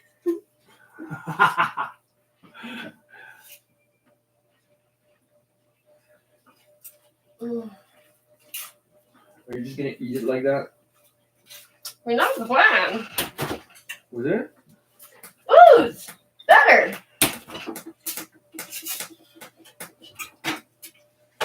It's not going out. I hate when it does that. What? That's never happened to me before. Because you have to tap it. I didn't squeeze it hard enough. I know. No, okay. I know. Okay, really? Bless you. You beating up your joint or?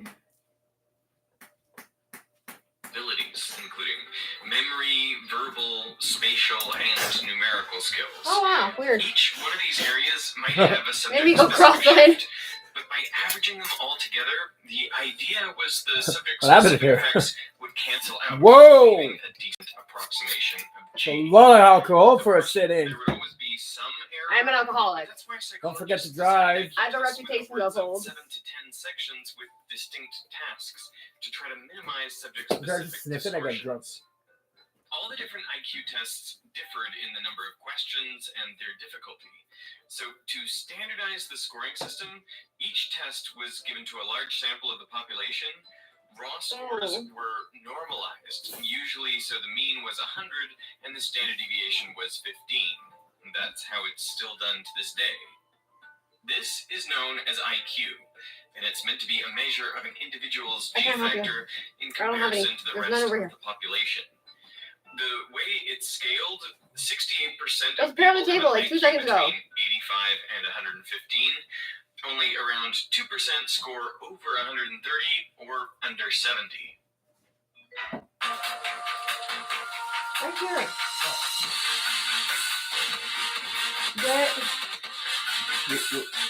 What are you doing on that bone?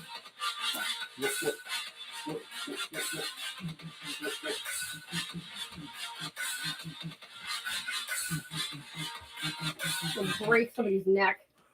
Maybe it's gonna be me, I guess, at this point. How you doing on that bone? Boy. Handsome? As I was studying for my IQ test, I practiced all the different types of questions that appear on modern tests. One section will almost certainly be He's on gonna have so many vocabulary. questions of IQ They tests in give his you head and one he's gonna word, fuck up the one he's gonna say. sanguine, and you have to pick which. That's exactly what happened to me during exams. Because you studied too much? If I studied at all, I would do worse. Because, like, even if I didn't study, I would end up being finished, like, I would finish early. I'm like, duh, there's no way. There's no way I'm, like, the first one to finish the exam. I didn't show up for more than half a year. Is it Right? canny, obsequious, dull, fanciful, or sagacious? Another section tests your ability to spot patterns with numbers. So pick the number that best completes the pattern. 3, 5, 8, 12. What comes next? Originally, I was looking for complicated patterns, but as I familiarized myself with the online tests, I discovered the patterns were usually pretty simple. A good technique is to find the difference between adjacent terms. So in this case, the first two terms are separated by 2, the next by 3, and then 4. So the logical next term should be 5 more than 12, so 17. The answer is C. Sometimes the numbers grow rapidly, like in the sequence 3, 15, 60, 180. What comes next? In cases like this, I look at the ratio of one number to the one before it. In this case, the second number is 5 times the first. The next number is 4 times bigger, and the next one is 3 times larger. So the answer should be 2 times the fourth term, which is 360. Answer B. One of the best-known types of IQ test questions are Raven's progressive matrices. These involve a 3x3 grid with symbols in each of the cells. You have to select the 9th cell, which follows the pattern. I found that the bulk of these puzzles obey one of only a few different logical rules. One is translational motion, so the symbols move from one cell in a predictable fashion. The second is rotational motion. one or several objects rotate from one cell to the next. The third is missing symbols, where in each row or column, each symbol appears once. So to figure out which symbols appear in the final cell, you just have to spot which ones are missing. And the fourth is addition, where the first cell plus the second cell equals the third cell. Okay. In this case, lines that overlap cancel out. See, But this is a why I line can't take plus a fucking nothing- IQ test because I don't have fucking patience for this. And you have to do it as fast as possible too. Do you? I don't know. Yeah. I never bothered. So I just bought a Starbucks, and while I was here, never I mind. also bought this location in Atlas Earth. Now it earns me. Coming up. Invite the CEO of CBC Radio Canada, Catherine Tate, and the Minister of Heritage to appear for a period of 2 hours. The idea that we are starting to think about the question of whether or not we want political interference into the world of the CBC and having the minister, any minister, come to speak to what is happening at CBC, I think is hugely problematic. The head of CBC might tell the committee that in November and December, added to the 14.9 bonuses that she has already paid out in 2023, April 9th might be a good day for us, where she's going to tell us that, oh, well, you know what, November sir, and you should be on December, TV. I was Santa Or you should be Claus like and we on gave a radio out more station. bonuses. You have like a very much April radio 9th voice. might be the nice date. Thank you. We've heard in the context of this amendment, Mr. Waugh make light of collective agreements and payments made under collective agreements. We've also heard him mock CBC employees who have lost their jobs and be competent, passive competence. Point of order. So And that we be clear that the Jets nowhere in their announcement talked about the carbon tax, right? So I mean, just to bring that into this committee is just bizarre. I mean, if we want to talk about hockey, let's talk about hockey. But let's be truthful. doing? When the Winnipeg Jets talked about a drop in sales, they didn't talk about the carbon tax. Like and subscribe. That pursuant to Standing Order 1082, the committee invite the CEO of CBC Radio-Canada, Catherine Tate, to appear for a period of 2 hours to answer questions concerning 1. The increase in funding to the public broadcaster of nearly $100 million per year. 2. The exemption granted by the government to CBC Radio-Canada to reduce its operating costs by 3.2%. 3. The payment of performance bonuses totaling nearly $15 million to CBC Radio-Canada executives, and that she explained the impact of these announcements on the announced elimination of 800 positions, as well as the continuation of high-quality journalism in the regions of Quebec and Canada. Thank you. Anyone speaking to the motion or against the motion? I would offer the following. The motion would read that pursuant to Standing Order 1082, the committee invite the CEO of CBC Radio Canada, Catherine Tate, and the Minister of Heritage to appear for a period of 2 hours, each within 7 days of the adoption of this motion. And I don't think there is such a thing as a friendly motion unless you've discussed it with the person before the meeting and they had agreed to entertain it. So you are putting forward an amendment to the motion. Can you just read the piece that's the amendment, Ms. Thomas? I'm just trying to be kind. I know you offering are. an amendment. But, Yeah, but you are, we have to vote on it. Please entertain the amendment. You are adding the Minister of Canadian Heritage, and you're adding a timeline. Is that it? That is correct. So I am adding the Minister of Heritage, that she would also come. So it would be Catherine Tate who would come for 2 hours, and the Minister of Heritage would also come for 2 hours, and that each of these witnesses would appear within 7 days of the adoption of this motion. Sure. So the amendment adds that the Minister of Heritage would come. The reason I feel this is important is because there's evidence to suggest that the Minister of Heritage actually knew that these bonuses had been given out.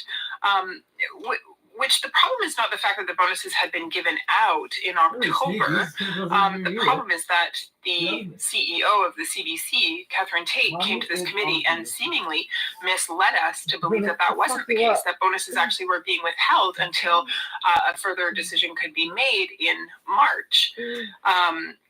The Minister of Heritage ultimately is responsible for holding the CBC accountable, and so it seems appropriate that she would come to this committee and help us understand what happened here. So that is the reason for that. And then the second amendment that I have added here, the second part of the amendment that I have added here is that they would come within 7 days of the adoption of this motion. The reason why that is important is because sometimes these types of motions can get punted down the line and don't end up actually becoming a case for study here at this committee for quite some time. And I do believe that, as my honorable colleague, Mr. Shampoo, has outlined, this is of the essence. There are important things that need to be discussed. There is accountability that needs to be had. Questions need to be posed and answers need to be given. And so that would be the reason for the timeline there. If I may, my colleague, Mr. Shampoo, didn't really speak to the essence of this motion. Perhaps he intends to do that in just a moment. I'll speak to it from my side of things, however.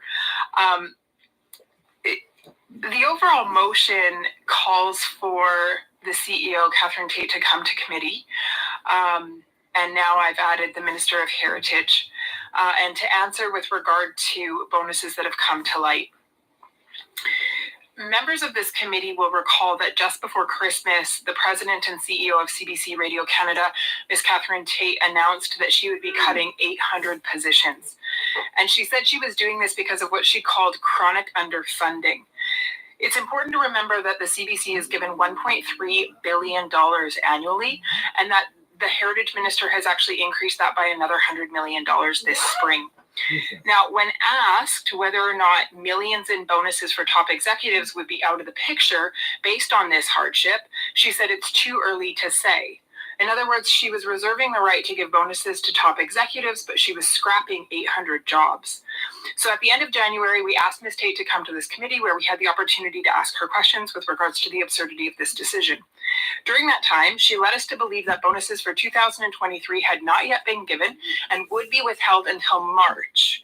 However, based on an ATIP and access to information, we now find out that actually she had given $15 million in bonuses even before she made the decision to scrap these 800 jobs, which means she put those bonuses ahead of those jobs. She put bonuses for executives ahead of 800 individuals who needed those positions.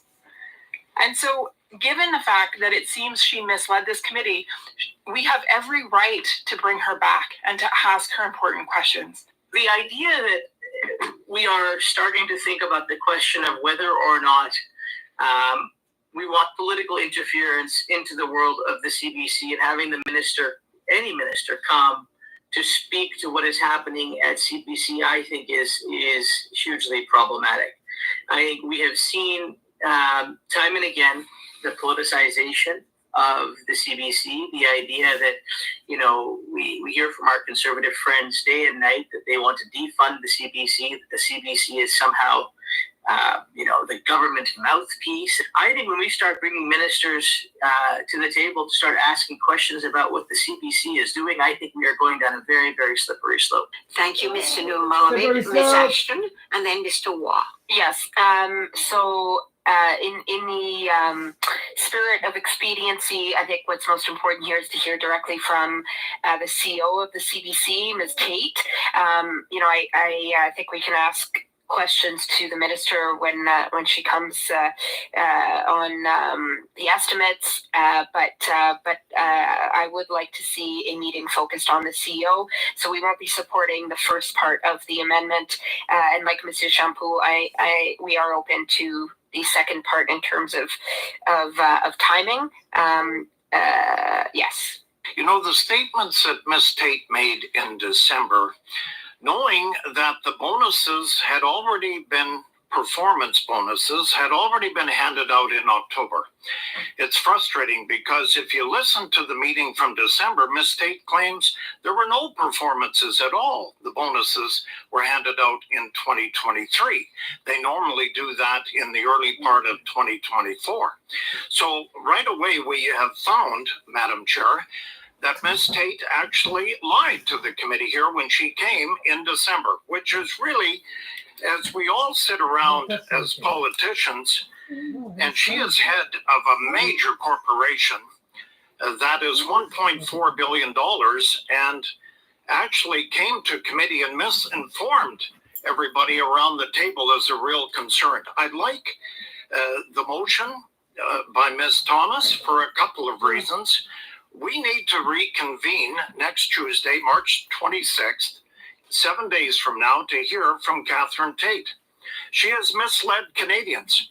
She came in here saying, I need to drop 10% of the CBC staff, over 800. And then the Treasury Board, along with the Heritage Minister, agreed to a $96.1 million gift to the CBC, which brought them from $1.3 billion to $1.4 billion in the budget. So it's interesting. Ms. Tate has not talked about any more cuts, despite getting $96 million. She hasn't even really talked about, are we going to reinstate those that we had on the chopping block? So it's an interesting dilemma that we have in Heritage here, because I definitely think we need to hear, Madam Chair, from the head of the CBC, Catherine Tate. And I also think, because the Liberals at one time talked about a 3.3% decrease to the funding of CBC, and then all of a sudden turned around and gifted the CBC $96.1 million. And that's why I like the updated amendment by Ms. Thomas, because where did this money come from? When CBC went crying that we're going to cut 800 staff and that our bonuses, well, they're not coming, then we find out the first 10 months were paid out. So we still don't know November and December Christmas performance bonuses, which I think we're going to find out very shortly, either at the end of March or certainly the April. But it's astounding to me how you can reduce 800 employees at CBC and still give out nearly $15 million in performance bonuses. The Minister of Heritage's role in the managerial decision or financial decisions being taken, clearly the spirit, the original motion, the spirit of the motion is the expenses, the spending of sums of money, which has nothing to do really within the mandate or the role of the Minister of Heritage. we're not really having any saran wrap left. I don't believe, I will be voting in favor of this in terms of including the Minister of Heritage.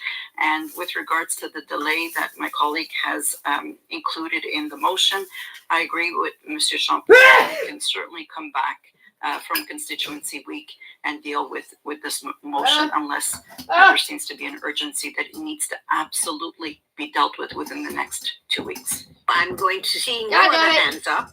I'm going to entertain a vote on the amendment. I love this this adorable little old lady. She sounds like Betty White. The amendment by Miss Thomas is what we're dealing with. Okay, the ones in red. Mr. Shop was not a sub-amendment? No, he hasn't made it. We can't. Okay. No, he wasn't making a sub-amendment at the moment. He was just putting forward an idea. So the vote is on the amendment of Ms. Thomas. Hi, handsome. Mr. Noor Mohammed. How you doing? No. Ms. Dillon. No. Ms. Gainey. No. Ms. Latenzio. No. Mr. Fillmore. No. Mr. Waugh. Yes. Ms. Thomas. Yes. Mr. Gould. Oui. Wait. Mr. Lawrence. Oui. Mr. Champagne. No. Ms. Ashton. No. Yes pour 4-4, nays contre 7-7. Well, the amendment is defeated, and if we could put perhaps I'm just going to do this on the fly, and perhaps we can get the assistant to the clerk to iron this out, but that we have a meeting with Ms. Tate for no less than 2 hours on April the 11th, the first date of our return. It's April 9th, excuse me. no less than 2 hours on April the 9th. It's very reasonable. I don't even think we need to debate it. I think we all agree, and I think we can move directly to the vote. Madam Chair, I support this amendment. To this amendment by Mr. Hey guys, just wanted us to clarify that this is it is an invitation. Monsieur Champouk, I just want to make sure that we have clarity around this being an invitation or a summons to the CBC CEO. It's an invitation, correct? It's an invite.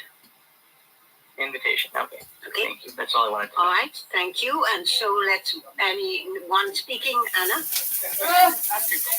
just have a question. If she's not available that date, like say she's got vacation already planned or something, is it better not to leave it open to as soon as possible? Or I don't know. It just seems like if she can't do that date, then where are we? We resume this whole conversation, or? I think it's more than reasonable given we're giving the CEO 2 weeks, 3 weeks of notice for her to be there. But I would also be amenable to changing it to any time before April 9th or before, if you want to give the clerk additional time. And the Conservatives are more than happy to meet during the break week, or if that better suits the CEO schedule. And if there is an issue, maybe the clerk could inform us as to what would happen if Miss Tate says she was unavailable there. And if she said she's unavailable, we cannot take her and bring her in a stretcher or something. I mean, I don't know, but whatever. Oh my Go ahead, Julia. So if she is unavailable, I would inform the committee and they can decide whether they would like to be open to a different date or to go the route of the summons. Let us know if she says she's unavailable and we can make that decision, okay? All right, so now I go to Mr. Watt.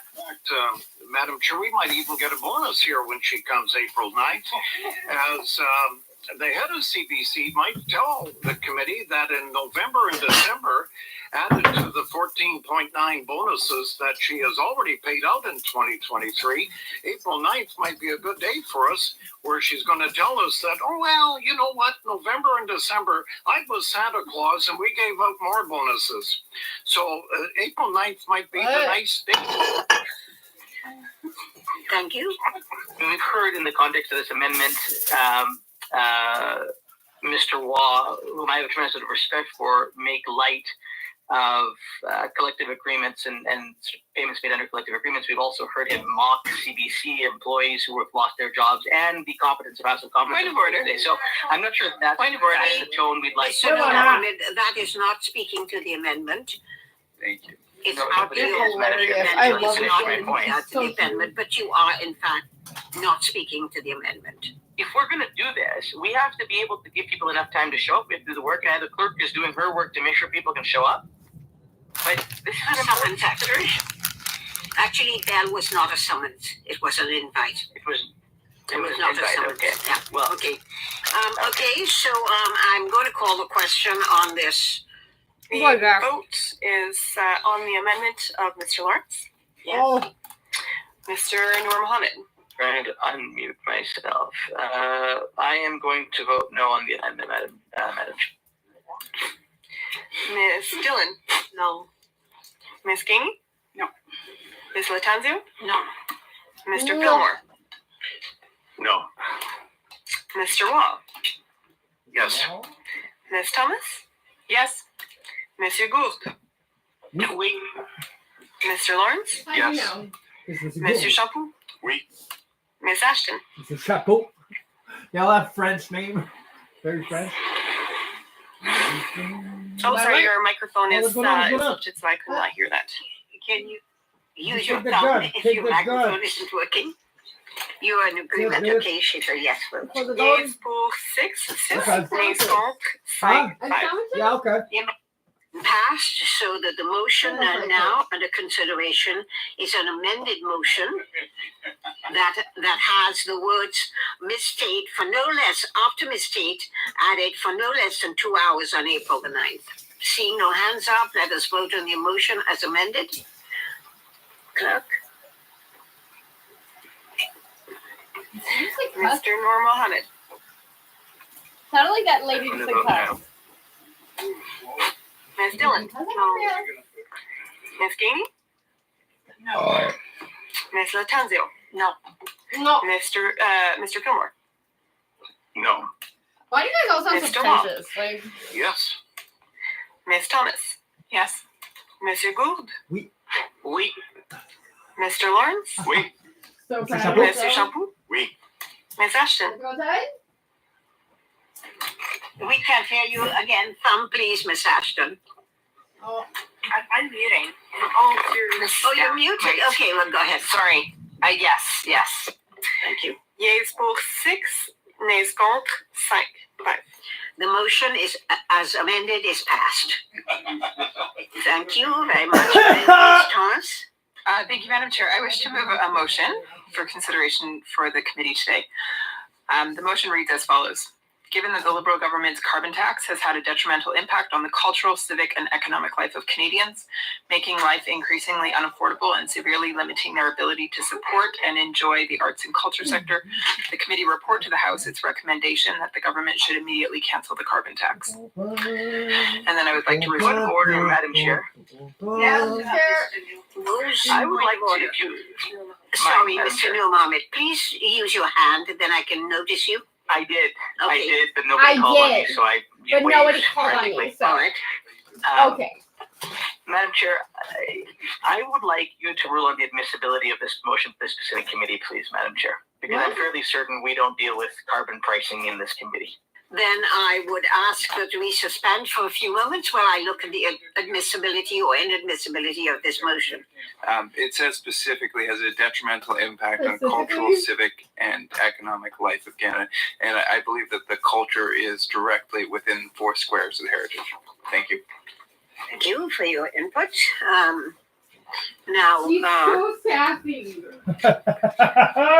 excuse me, so I'm going to suspend. Now, we have suspended so that we could, I discussed with the clerk and the analysts, and I'm going to rule this motion admissible because it clearly speaks to the mandate of heritage. Thank you very much. I appreciate that. I think just as reference for the committee, I would just highlight exactly what you've referred to here, Chair, and that is that under the Canadian Heritage Mandate posted on the government's website, it says the Department of Canadian Heritage and its portfolio organizations play a vital role in the cultural, civic, and economic life of Canadians. So that line, which then appears in our motion, is used by the government itself to describe the mandate of heritage. And so it is appropriate that we would discuss then to what effect the carbon tax, or what effect the carbon tax is having on those things in Canadian life. And as my great staffer Emma said, as we were discussing this, if in fact you are struggling just to have enough to eat, and there are 2 million Canadians using food banks right now, the ability to afford arts and entertainment and Hi, Jack. is very, very difficult. And that really, Where's your food? To digress just shortly here, and I'll wrap up soon. But I mean, you need food to live. It's the how of living, but you need arts and entertainment to give you that why. And so when people are deprived of that because of the affordability crisis, even those that are able to make it through, a lot of the why is taken away when you don't get to see the beauty of art and of live theater and amazing performances that are from coast to coast to coast. And so everything that we can do to get this economy back on track, not just to get people no longer relying on food bank, but so that they can afford to see the wonderful performances and afford that the reason why we go through every day, I think would be absolutely amazing. So I will be fully supporting this, and I would encourage all my colleagues, and I'm hoping we can get unanimous consent, unanimous support for it. Clear people are struggling here at home and across the country. I think we're also seeing some serious theatrics from the Conservatives in trying to jam these motions in every single committee.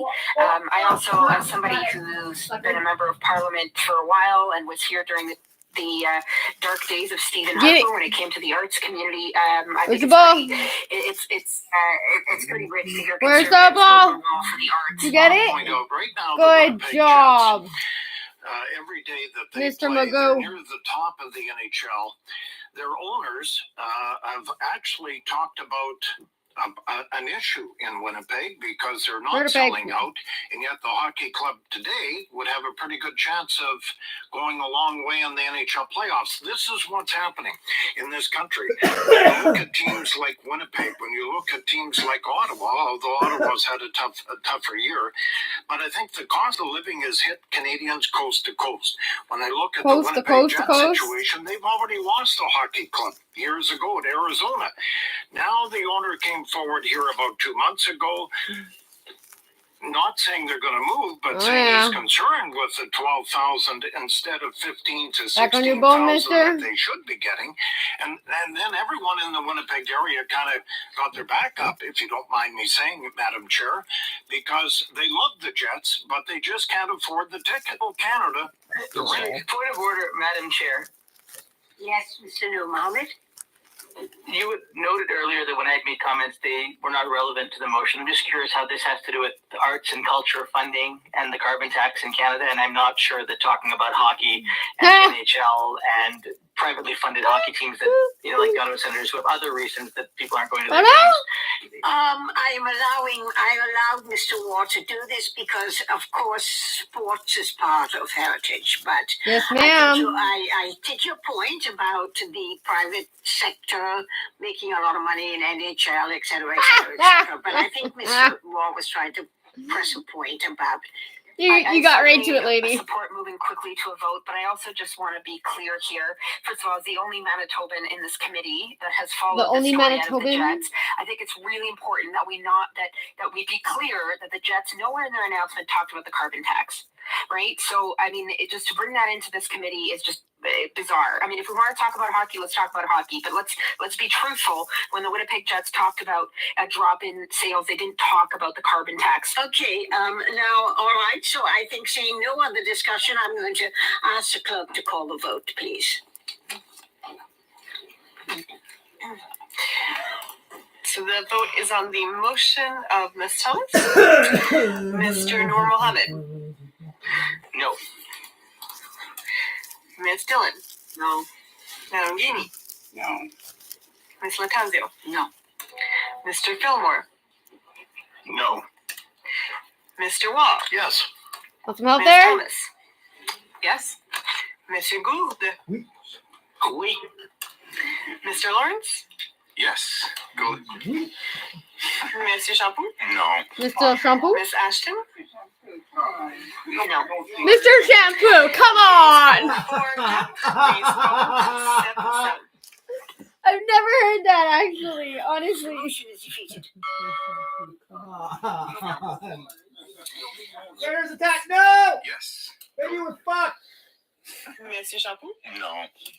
Miss Ashton. No. Yes pour 4, 4. Nays contre 7, 7. This is the part that's most frustrating about Canadian politics is that, like, American politics, I don't doubt that they're actually, like, kind of, like, sparring with each other. Canadian politics, it's like they pretend that they're fighting in Parliament, but then they are outside of Parliament and they're shaking hands and laughing. Like,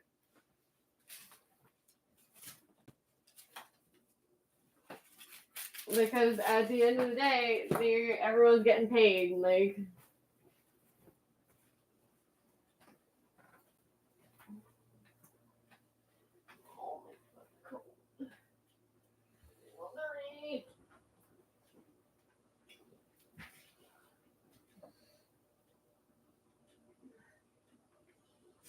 I don't trust you with that. Come on, kill the shit out of them. There you go. Okay. Come on. Okay, you let the gun go. I only have one gun to pick out my guys, so I unequip the gun. And you equip the gun. You fucking kill that bitch. Kill. Invaded by 3 raiders. You guys go back to fucking work. Hi.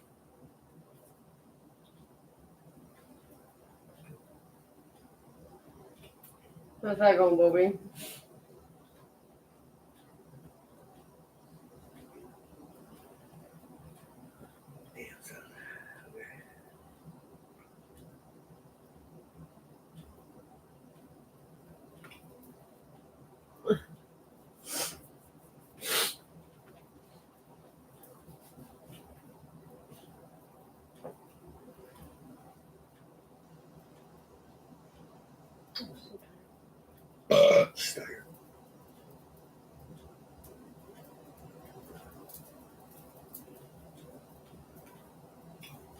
Mr. Pebbles.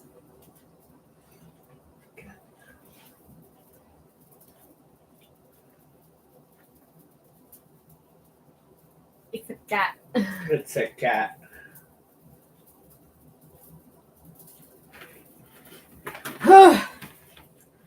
Mr. Pebble plus 97.5% happiness. Jesus Christ.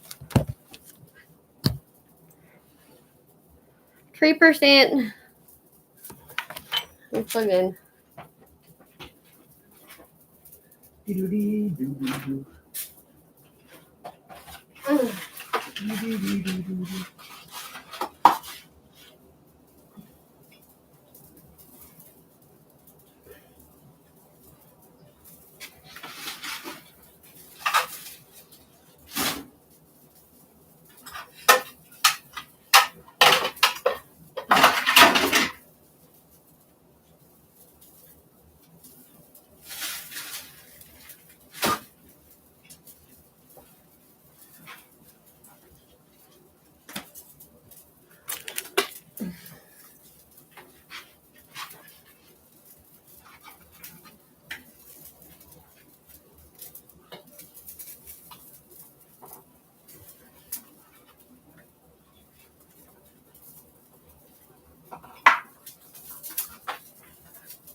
The timer goes off. Thanks for the timer goes off. Power went off? The timer? Yeah, what was it? That's when the eggs are done. Okay. Is the timer for when the eggs are done? Interesting.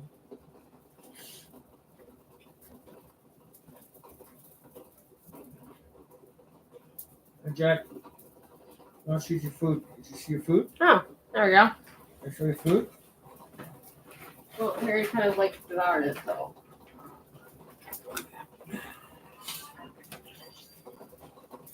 A little bit.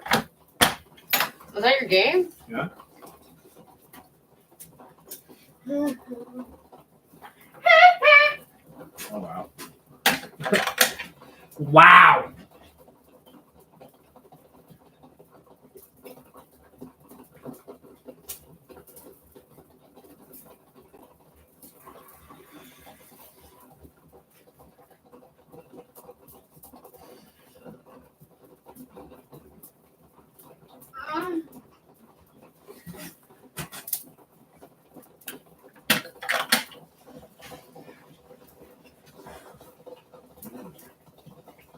There's one other solution to have more dweller in my boat. Okay, go for it.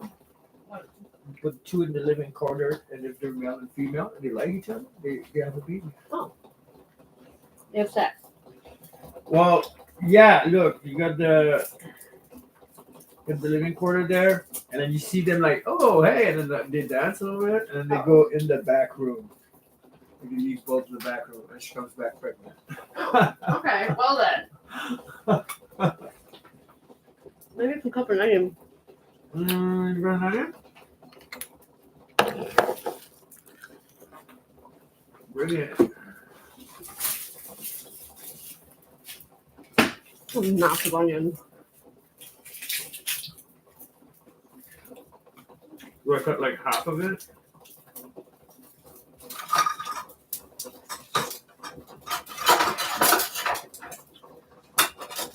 No, cut all of it.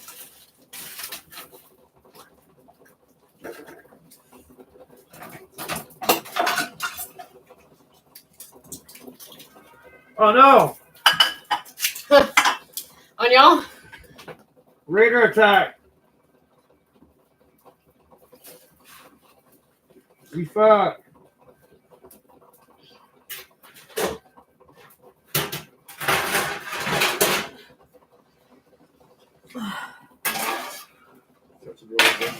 Whatever. No rush. You can hold 7 minutes. Where's the gun? Oh no. How you doing on that bone, Jack?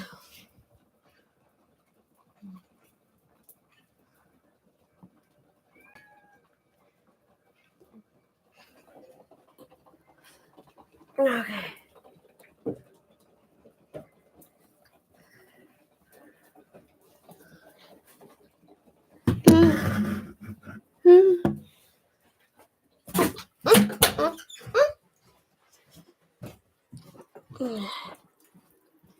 Hi.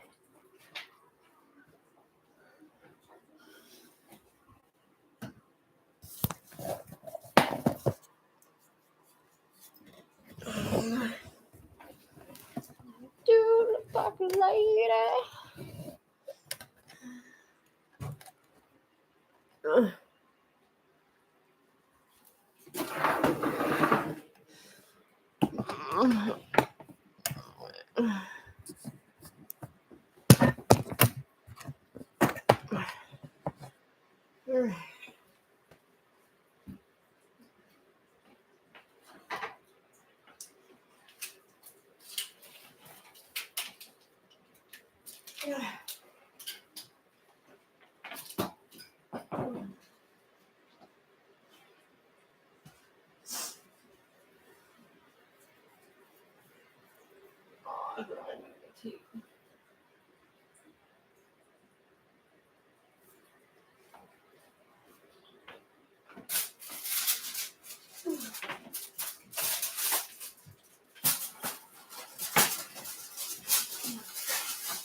Oh wow.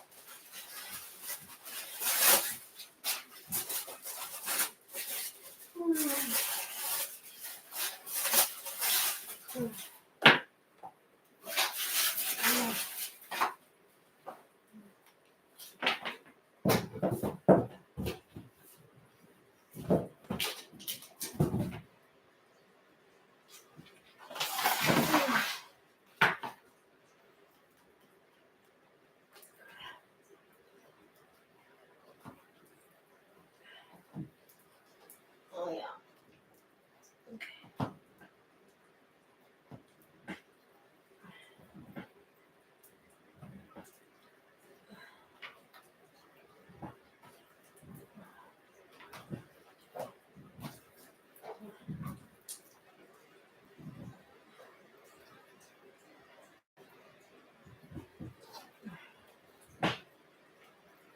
What the fuck is that? What are you doing? Oh. Well.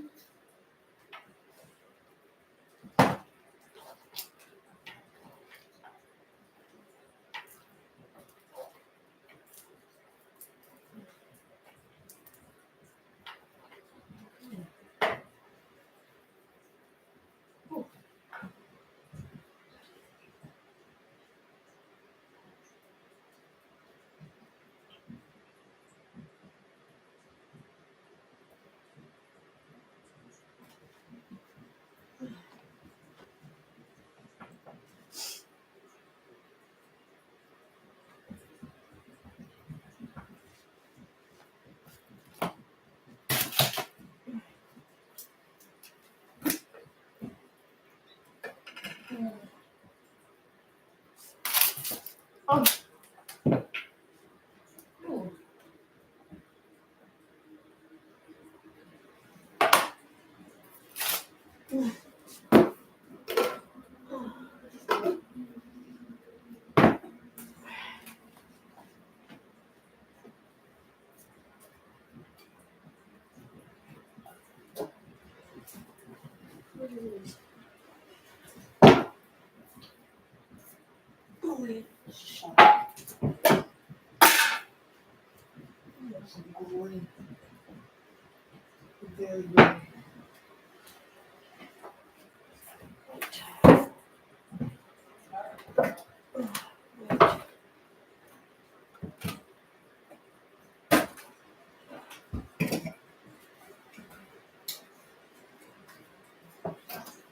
What's the matter?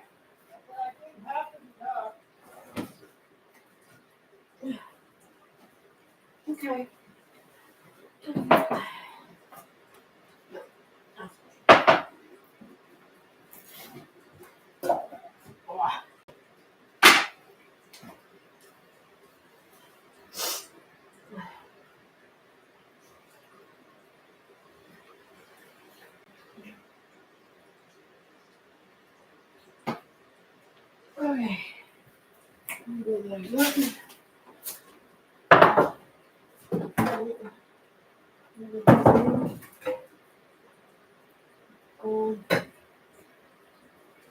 This is okay. Woo! Woo! Ah! Oh, Jesus. Oh, fuck. Stanky.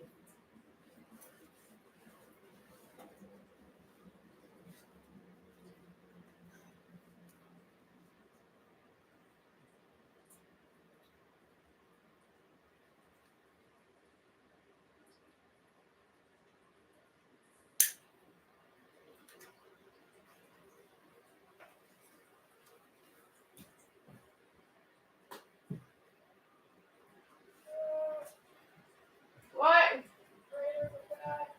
What?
Oh. Ugh.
Victoria. I just shit with a fucking purple rainbow.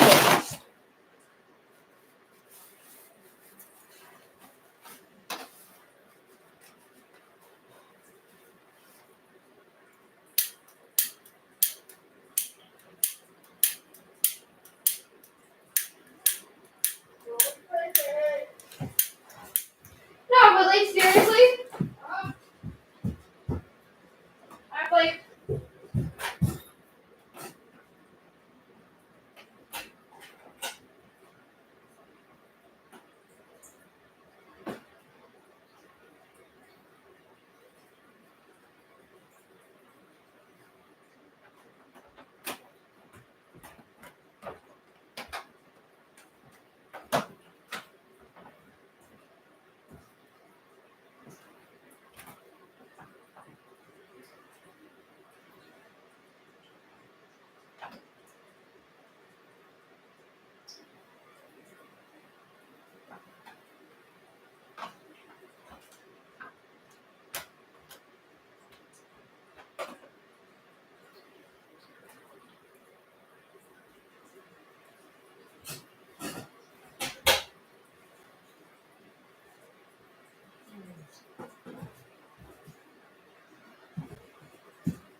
I'm Victoria. I just shit out fucking purple rainbows all the time. What am I doing wrong here? I want that. I'm getting these. What am I doing wrong?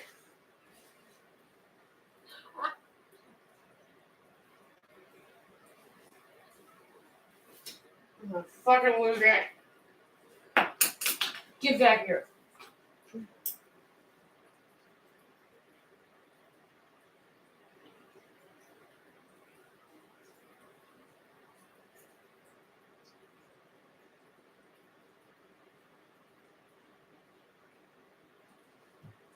Day of mourning.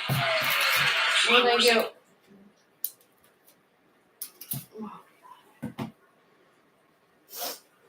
Isn't it hard to study French as you age and your brain becomes I less hate flexible? you. Now pay attention. Because The Bank of Canada plans to end quantitative tightening or start buying assets again in 2025. This according to a highly anticipated speech coming from Bank of Canada Deputy Governor Tony Gravel. While some, including RBC, had thought that the bank would be ending quantitative tightening within a few months, as a result of the stresses showing up in the overnight repo market that we've discussed so many times on this channel, Gravel noted in his speech that A, that's not the case, and B, that could very well be the case. Baby. The speech from Gravel was highly anticipated, as it was the first time that the Bank of Canada, aside from its posts on Twitter and a question here and there from the Finance Committee trying to figure out what it is, it's the first time that the bank has proactively addressed the stress in the overnight repo market that we saw in January. And Gravel didn't just go over the stresses in the repo market.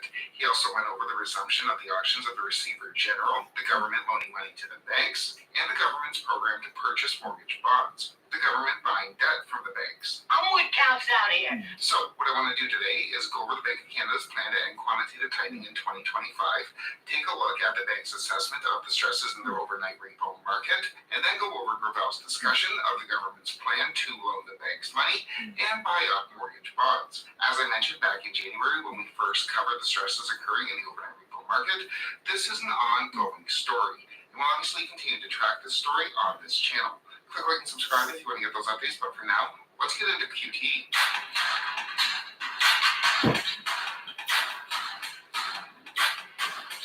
Very briefly, as we've gone over this at great length on this channel, what is quantitative tightening? Quantitative tightening is basically the opposite of quantitative easing, or QE. Under quantitative easing during the pandemic, the Bank of Canada bought up hundreds of billions of dollars worth of government bonds from the banks in order to inject cash into the system. The banks had lent the government money in exchange for bonds. The Bank of Canada printed up a bunch of money, gave it to the banks in exchange for those bonds, and the banks lent that money out into the economy at low interest rates. and realtors thought they were Alec Baldwin. I drove an $80,000 BMW. In quantitative tightening, QT is the opposite of that, where the Bank of Canada tries to get that money out of the system. So the government out of Canada will take money out of the system, either vis-a-vis tax revenue or borrowing it from the banks, and they will pay back those bonds that are currently held by the Bank of Canada. And when that money is paid to the Bank of Canada, that money will basically cease to exist. That money that was printed up and injected into the system during the pandemic has now been pulled out and no longer exists, decreasing the money supply, decreasing the amount of money available in the economy, which is supposed to slow down inflation. Really? This is one of the tools the Bank of Canada uses to slow down inflation, getting all that printed money out of the system. It has been doing a good job of it thus far, with all of that money that the bank printed during the pandemic hitting a high of $400 billion, now being drained down to around that $100 billion mark. And the Gravel said in the speech that the Bank of Canada expects when that amount hits $20 to $60 billion, that's when the Bank of Canada will be ending quantitative tightening. And settlement balances continue to fall. We expect settlement balances to land in a range of between $20 to $60 billion. Based on the maturity profile of our assets, we should get to this range sometime in 2025. So when all of that money that the banks have in their accounts at the Bank of Canada reaches $20 to $60 billion, the Bank of Canada thinks it will have tightened enough and will start resuming the purchases of bonds. It will start replacing old bonds that have been paid back. And as to why the central bank thinks that $20 to $60 billion is the magic amount of money to leave in the banking system, Gravel's explanation was telling. As I mentioned a little bit in the speech, is that we want to provide enough settlement balances so that our floor system runs well. We have good control over the policy rate. There's very little volatility in terms of overnight market rates relative to our target policy rate. But we don't want to have so much settlement balances that financial institutions lose liquidity management discipline. Liquidity management discipline. That's a nice way of saying if you give the banks too much money, they won't be responsible with it. You're weak, you're out of control, and you become an embarrassment to yourself and everybody else. Oh, listen, you. Now, Gravel did note that that process of pulling money out of the economy or quantitative tightening could in fact end prior to 2025 if one or more of four conditions are met. A concern over the lack of liquidity, the banks needing money from the standing liquidity facility, funding pressures that go beyond the overnight repo facility, or persistent pressure on the overnight repo rate. And while we don't need to go through all of these, the common theme here is that if the Bank of Canada sees a lack of liquidity in the system, sees signs of a lack of cash in the system, be it from the banks using the standing liquidity facility where the banks can borrow money from the Bank of Canada, or if the bank has to provide widespread repo loans like we saw in January, then the bank could abruptly end its quantitative tightening program. Do you want to form an alliance? And that brings us to Gravel's discussion of the overnight repo loans, cash injections that the Bank of Canada had to do in January. We've seen a lot of speculation about whether QT may need to end before we get to those levels of settlement balances. All over the media, half the room are probably aware of that speculation. What's driving that speculation is the upward pressure we saw in overnight repo markets over an extended period starting in late 2023 and continuing into the early part of this year. Yeah, if you'll remember, when there isn't enough money in the system for whatever reason, and overnight rates, the interest rates that banks charge to loan one another money overnight spikes, the Bank of Canada can and did step in to provide overnight loans to keep the interest rate, to keep the overnight rate where the Bank of Canada wants it. However, Gravel notes that the stress we saw in January, where the Bank of Canada stepped in with multiple $5 billion overnight loans, wasn't due to a lack of liquidity. We don't think the decline in settlement balances linked to our normalization process has been much of a factor behind the tightness in overnight markets. Notice how he said much of a factor. This is going to be important later. Instead, Gravel echoed that of Deputy Governor Carolyn Rogers at the previous press conference, when she noted that stresses in the overnight repo market were due in large part to the banks thinking interest rates were coming down shortly. The surge in demand for repo funding in Canada came from a growing expectation that interest rates are going to fall. Late in 2023, market participants around the world became increasingly convinced that major central banks would pivot to an aggressive policy rate cut path. Because of this conviction, many participants in Canada and elsewhere took leveraged long positions in government bonds to take advantage of the expected shift in policy. The more the policy rates fall, the more those bonds will be worth. So,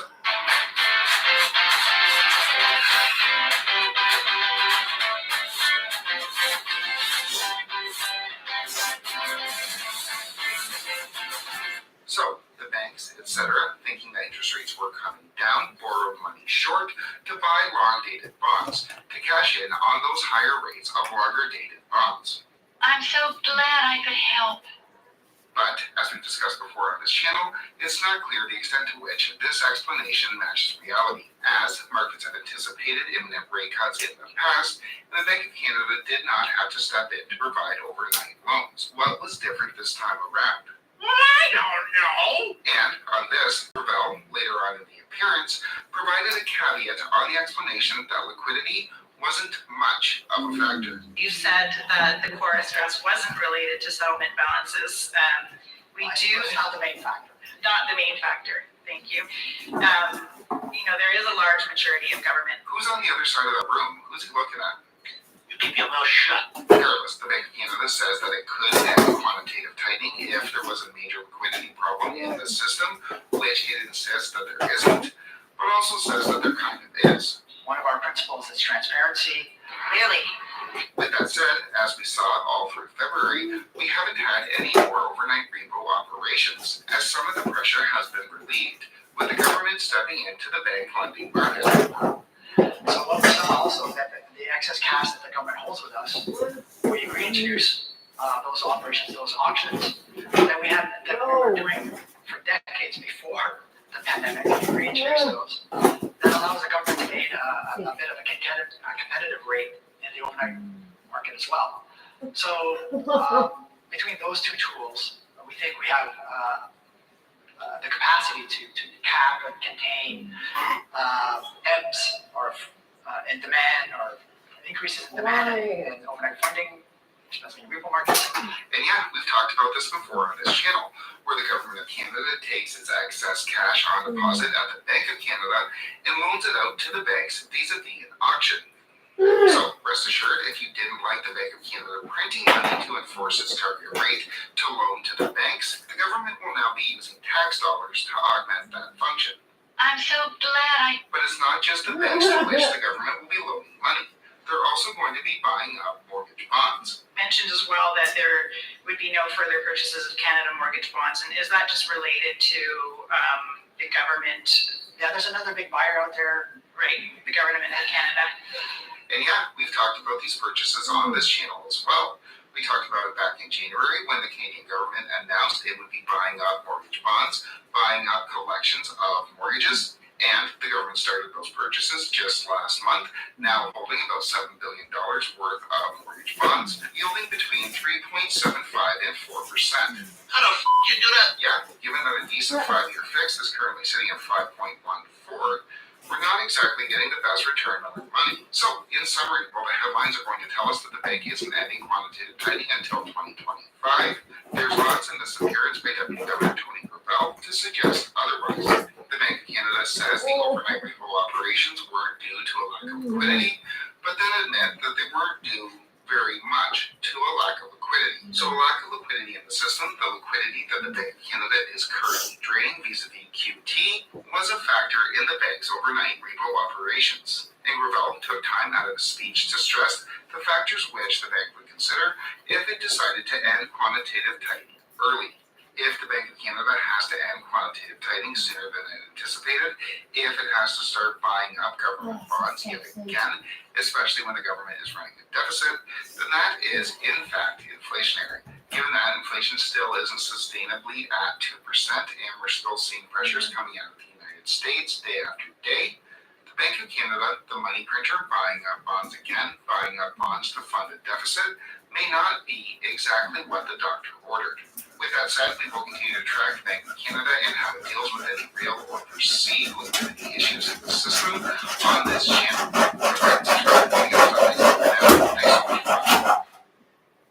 Strawberry or nut?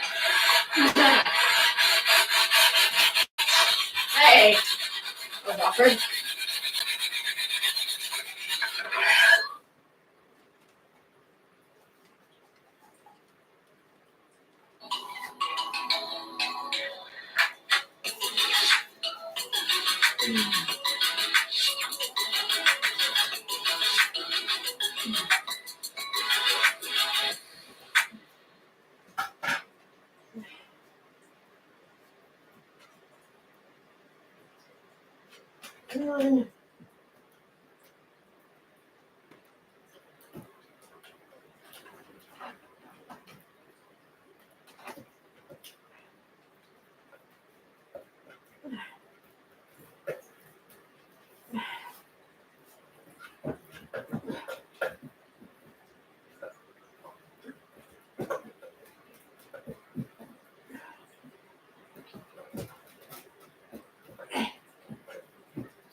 God damn it.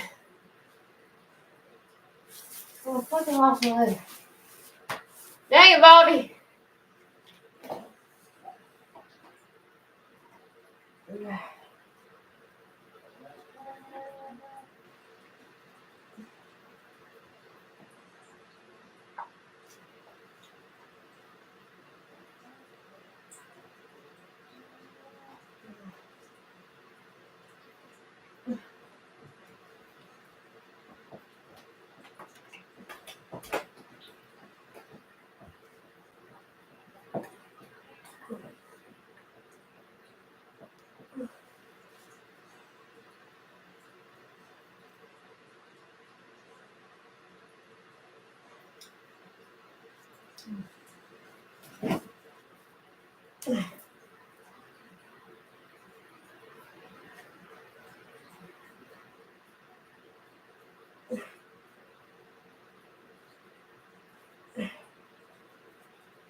Alright, let's go.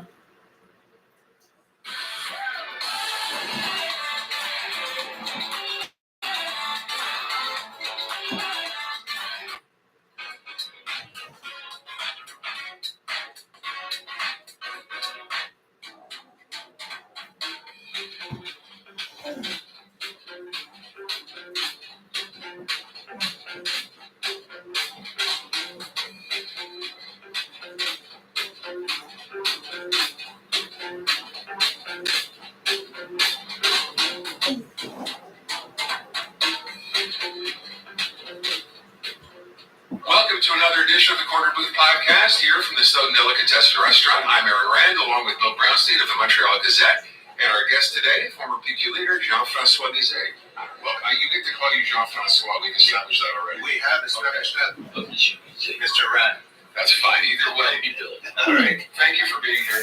Very much appreciated. So I know you've had a chance to see some of the previous podcasts with Paul St. Pierre Plamondon, Fernando Dubois. Yeah. I want to shift right into high gear right off the top. We had a new poll, a Leger poll, just a couple of days ago that continues to show support for the PQ growing and support for the CAQ falling. To the point where, and I think the speculation was, you know how this works, if there were an election held today, which there won't be, but if there were, the PQ would win, and there was a possibility that PQ forming a majority government. So I'd like your take on that first. Well, we're more than 2 years away from the election, but this trend has been pretty strong and steady since last October, and it really, you know, when we had the by-election in Jean Talon, where there was Jean Talon is a liberal riding historically that the CAQ held for the last 2 cycles, and the win of the PQ, who never had this riding before, was tremendously important. It was won by a wide margin, and the new MNA for Jean Talon, Pascal Paradis, said he wished for the Jean Talonisation of the rest of Quebec. When you look at the numbers of this poll of this week, it is the results of the Jean Talon by-election. So Quebec has been Jean Talonized. And what this means is that now we had projections by Philippe Fournier just yesterday. He said that the CAQ would be third in number of MNAs that the election were held today. But with a margin that goes from 27 to 1, they could end up with only 1 riding the CAQ. And that's in the realm of statistical possibility. And I had written a column for the Devoir a couple of months ago called Le Dernier Caquiste, the last Caquiste. And the last Caquiste, and the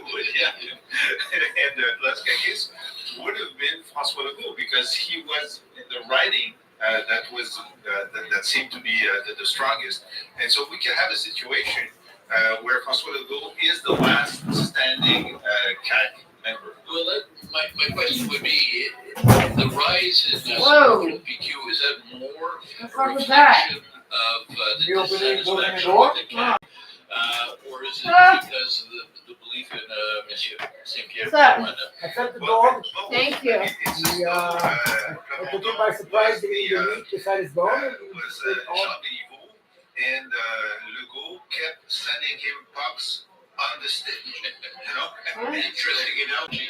And so he needed Legault to be incompetent and to accumulate blunders, but he knows how to take the puck into the net. You know, so that they're working together. Yeah. You know, there's also speculation. I heard this actually during the week that let's kind of fast forward to 2026. It's possible, beyond the CAQ failing, maybe the last CAQist, that François Legault isn't the guy leading that party to that election. Do you believe that might happen? Well, that might happen, because we know that François Legault loves to govern, at least he used to love to govern, but he hates campaign. And we saw that in the last campaign. He really hated the campaign. He hated the debates. He wanted to be elsewhere, and he was not very good at it. He won, despite not being very good at it. So I always thought that when he said he wanted to have the third mandate, he was in his zone at the time he said that. He's no longer in this. Hi, baby. It's very tough humanly for him to be, when he said the first polls that showed that Plamondon was more popular than him as premier. That was harder to take than the electoral voting intentions. And he said, well, it pains me that Quebecers, and I believe him that it really pains him. And does he want to go through for effort. for effort. Major defeat, because his voters they're legendary. are the PQ voters. He took the PQ voters away from the PQ in 2018. They're coming back to the PQ with I'll take it. newer voters, because some of the youth are going to the PQ as well. And so he's going to have to make a decision next year here. Oh yeah? I heard actually that fried eggs best deviled eggs. Do I want to leave now and have my Taste the fucking successor hamburger? being blamed Oh yeah? for the catastrophe? Why? Because he's got ADE? Very, very, I just want to ask if you were a betting ridiculous. man, what would you say? Well, It's prepare a them, really you have tough to call perfect. because I think there are also family dynamics. Does his wife want to go through with this or not? I think it's an important factor. And Right. One of the interesting, we had Monsieur Fournier on last week actually on the podcast, and one of the things he pointed out, of course, is that PQ support, 1/4 of which not even just like the people who aren't like they just like him, but not necessarily the idea of a referendum, which he is of course planned to hold in his first mandate. How difficult is it to get around that in terms of if it doesn't come through a referendum, like would he still continue on a course of government, but without having the Well, it's extremely difficult, and the reason why it used to be that about 20% of the PQ voters said they would vote no in the referendum, right? But now it's up to 25.7%. Why is that? Well, it's because CAQ voters who are not independentists are coming to the PQ because they like Plamondon. Now there are still about 30% of the CAQ voters who say they will vote yes. So there's still the people to have made the switch. But beyond that, the numbers we have on sovereignty now is about 34-36%. So what you look is the trend. So Plamondon hopes that, and he said this week, I hope that by the time of the election, it's going to be up to 40%. When Parizeau won the election in '94, it was at 44%. So you see that the whole point of going from 44 to 50 plus 1 was more feasible, even more so because the year before, in 93, 92, there was more than 50%. Majority So and you not had to majority? I have voters no who had idea. been in favor of So they have sovereignty. full power, they don't have full power. That's But not the then case now. the liberal that we got right now have full power. When you look at Yeah, but there's no liberal it's not leader. a strong trend. Liberals have not had a leader for over a year and a half. Say they would vote no are less numerous now than they were 1 or 2 years ago. Love you, baby. I love you. The first movement is I'm not sure I'm going to vote no anymore. I'm undecided, and at some point I'll switch to yes. So you can see the trend is there's a small favorable trend towards the yes, but it's small, and so Plamondon needs this trend to strengthen considerably to be when he's elected in 26 in shooting distance from a majority. All right, so that being the case, two questions. Number one, is there a demographic shift in the yes/no vote from what you've seen or the potential vote? It used to be young people supporting it, older generation not so much. Is that still the same from what you're saying? Well, when you look, there's in fact these numbers are very soft. You saw that in the youth vote, we saw that in 95 in the 95 referendum. The year before the 95 referendum, we had baby boomers who were younger, but the less than the 18-24 vote was very hard to decipher and very soft. And they became sovereigntists during the campaign itself. And I always felt that the similarity between the province becoming independent and the young adult leaving home was so great that during the heat of the discussion, the juncture would be done for francophone voters, certainly, young francophone voters. Now we see that there are more young francophones for independence now than 2 years ago. Most young francophone voters now at Quebec Solidaire. That's the other paradox, that the majority of Quebec Solidaire voters say they will vote no. But again, they are this kind of they're in a sovereigntist house. So the idea for both for Plamondon and Nadeau Dubois is that, well, we can talk to them because we like them. So our plan is to make them independentists by the time the referendum. To convince them to become that. Yeah. So in that case, and we talked about this actually fairly recently, you get to the stage where Boston Pierre Plamondon looks at his numbers, his popularity numbers, the polling numbers, and says this is going, as you said, the trend is going the right way. Do you talk down separation, sovereignty, a referendum now because you're in that position? Or do you keep talking it up because, the one school of thought suggests you can talk this up a lot now, but as you get closer and closer to the actual election, that might scare some people off, and that's when you start to talk it down. I talked to a gentleman this week, Jim Many actually, who suggested, previous PK leaders, he mentioned Lucien Bouchard, for example, have done the same thing. That's the playbook. Talk about it, encourage people, and then as you get closer and closer, assuming you still have the numbers, start pulling it back. Is that what you see happening here? You're right to say that it's the playbook, and it's even a Jacques Parizeau playbook. Because Jacques Parizeau, in the election of '94, do you know that independence was not mentioned in his ads? It was not the slogan of the campaign. Of course, you talk about it every day because the liberals talked about it every day, and reporters talked about it every day. So for the campaign was pivoted on the referendum, but it was not his game plan. I think Plamondon will break the game plan. He was an adversary during the leadership campaign, and then he was my advisor for a couple of years, so I know him pretty well. And he's betting his political life on independence. And he thinks that the more you talk about it, the more people will become independent. And so he will, he's touring. He had a lot of people at the University of Sherbrooke recently, at the University of Montreal this week. He's making the case. He decided to do the year one budget. A lot of people in the movement told him it was a bad idea, that it could go sideways. It went very well. And so I think he's going to use the electoral campaign as a showroom for independence. Because he wants to gain more independence during the showroom than trying to back away from it.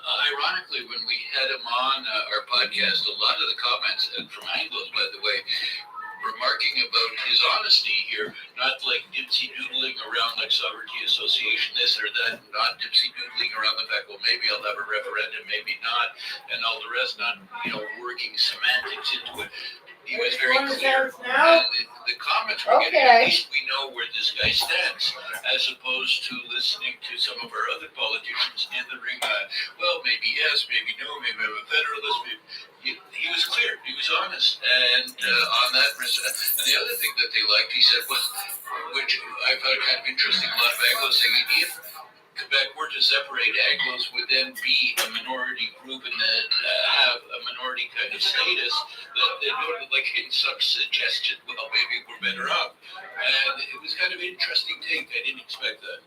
Well, he's very, I watched that show, and on university tuitions, for instance, he said, well, it was done, it was heavy-handed. He was not against the policy, but he was against the fact that there wasn't the dialogue, they weren't listening enough, and although I guess if he had done it in the end, universities would not have been happy with the result, but at least they would have known what was coming up. It would have been done more professionally. Let's say it like this, more professionally. So disagreeing with someone professionally is better than disagreeing with someone who doesn't listen to you, doesn't consult you, doesn't respect you, even if you disagree with you. See, and I found to Bill's point on to your point now on the university tuition situation. I found that interesting, and it's funny because when we had Denny Cordero, I asked the same question. He seemed to say he would have done the same thing, maybe in a different way as well. But then I always keep coming back to what Jean-François Robert said when they announced this along with Pascal Derry, and he said, as part of the rationale, that there was too much English in the streets of downtown Montreal. And I thought, look, if you have an issue with tuition and trying to equalize French universities and English universities, why would you even bring that up? Well, how does that get you into this discussion? Did you understand that? Well, I understood that, and I Posted, right? Yeah. Ill-conceived and ill-advised and bad communication was at play here. And we discussed at your show, I'm with you twice a week, and I love that. But we discussed this, and you know that my first and foremost interest in all this debate was making sure that students at McGill, Concordia, Dawson, and elsewhere gain the tool of operational French. That was the most important thing to me. And I would have done away with the tuition hike against the aim to have 100% of these students finishing their first cycle with an operational French. And I would have funded that. I would have given more time to get to that. Because that's how you get more French in downtown Montreal, is have more Francophones and more Anglos who speak French well enough to partake into the French So was the interest on a zero-sum game at that point? You're not hurting the Anglos to accommodate the Francos, Right. which made more sense. The reaction, not just from Anglos, but Francos as well, was just a very cynical reaction to having lost Mandela, or he had to come up with something to appease the nationalists within his group. It wasn't thought out, it wasn't well conceived, and it was viewed on all levels, not just Anglos, Francos as well. It's being very cynical. This is what we're going to have to do to get back and show that our real colors, and it was, like you said, it wasn't well thought out at all. That's right. But when you look at the numbers, especially with foreign students and temporary workers, the amount, the number of unilingual Anglos in Montreal has grown 20 to 30% in the last 5 years. So when we Francophones say, well, we're hearing more English in the streets, it's not a figment of our imagination. The commissioner Collaborative said that with the temporary workers, the amount of English spoken at work has grown 50% in the last 6 or 7 years, and so it's a real concern, but it has to be addressed with some care, professionalism. But you have to admit that. But this is a consequence of immigration, yes, for the most part. Immigration and foreign students, that the numbers of which have grown considerably, not English Canadian students, whose numbers are pretty steady in the last 10 years, but internationals.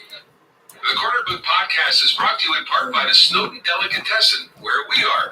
75 years in business, the hub of Montreal's greatest smoked meat, plus carnotzel, potato latkes, and the famous Snowden Deli party sandwiches. That's the Snowden Delicatessen. There's always this ongoing, I'd call it a debate, I guess, if you want, statistics cited on both sides. So this idea of the government, every time they introduce a piece of legislation or idea, is to protect and promote the French language. And the idea that French is in decline, let's talk about Montreal specifically, outside of the fact that the statistic you just cited with respect to more English being spoken, do you actually believe that French is in decline in Montreal? Well, absolutely. Come on. One of the great accomplishments of Quebec and of the Anglo community from, let's say, Bill 101 to the early 2000s is how bilingualism grew tremendously within the Anglo community. I'm not talking about you, Aaron. I'm talking generally. I'm kidding. but Bill's French is pretty good. But then we have withdrawal. Well, because of immigration in particular, the number of unilingual Anglos has grown. It has grown tremendously in the last 5 or 6 years. Those unilingual Anglos, to your point, are mostly temporary workers or students, not the Anglo population here, who for the most part are more bilingual now than they've ever been. That's right. Those Anglos, like that, they always refer to the blue-haired Cetra beings way back when. I mean, they left many years ago, or they died, or whatever. But it's a whole generation of Anglos here who are largely Francophone as well. Like, who celebrate. Look, we could have gone to Toronto too, but we love this. We love this province. I love that you love it, and I'm grateful that you're here. But still, even this blue-haired set, one out of 4 Anglos in Montreal, not temporary workers, one out of 4 say they don't speak French.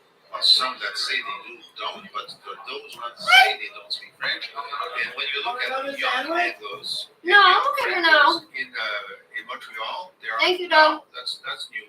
are now more young francophones who are bilingual than young Anglos.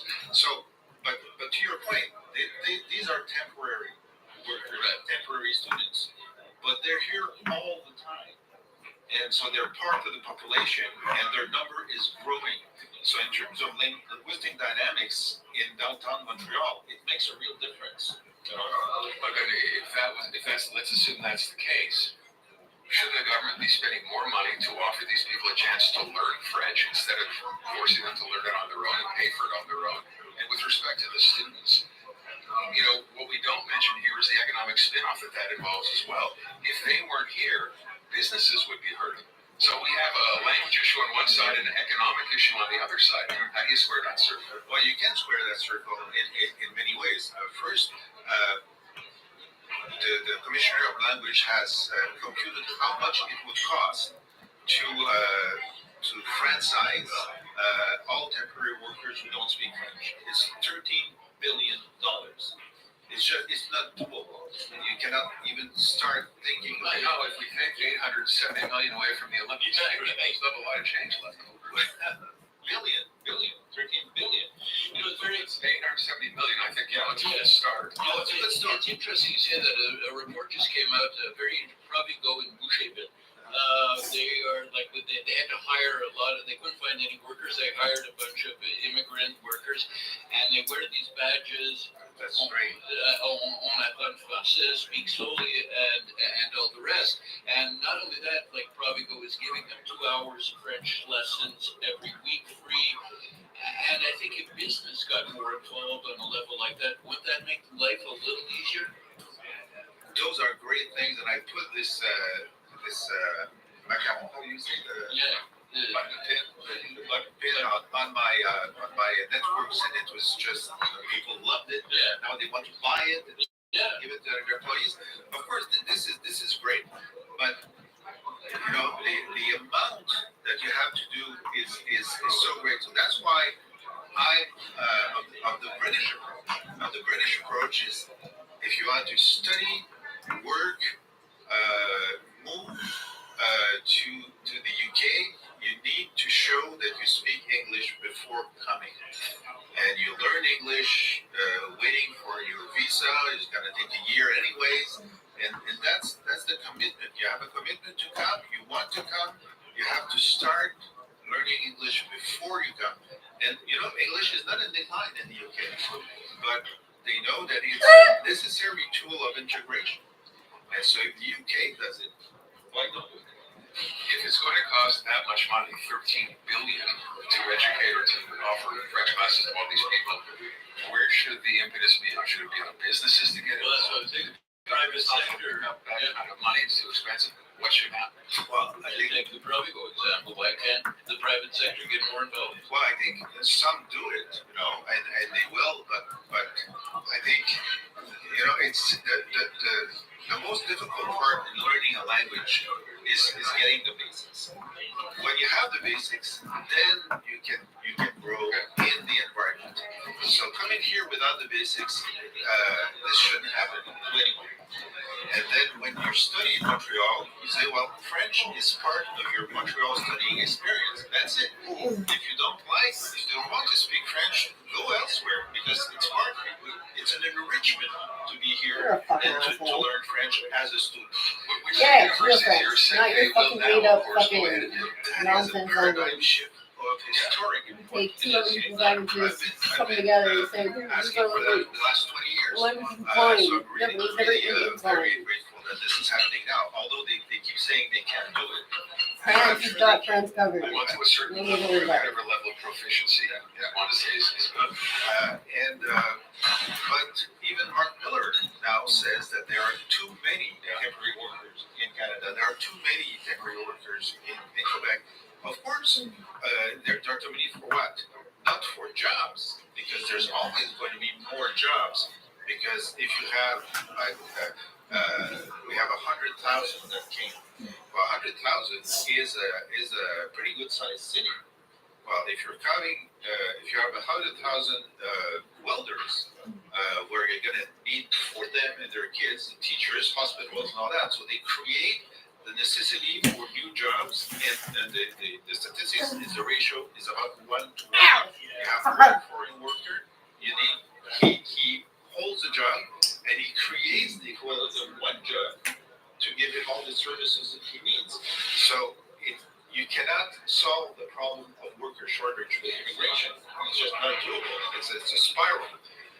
And so we have to decide that our matrix should be our ability to house, feed, and cure these people, and the ability for them not to push the decline of French. So that's the number we're looking for. I want to go back while we still have just a minute or so left. We talked before about the idea, and I don't know Posse Condo obviously anywhere near as well as you do, but I feel the same way that you do with respect to how he's going to proceed. I think he's made up his mind. This is what it's going to be. He's not going to soft pedal separation. This is what he's running on. What would your advice to, he used to be your advisor, as his advisor, what would your advice to him be?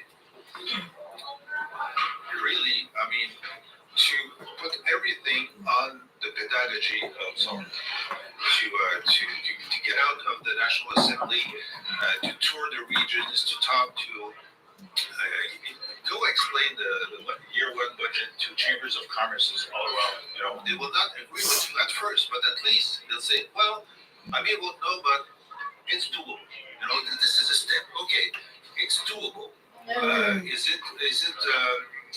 it something that we should do? Because we know in sovereignties there are those who are in favor just for the sake of the freedom of having your own country, and then there are a whole bunch who say, well, I'm not against the idea, but what's in it for me, and how much will it cost, and what's the gain?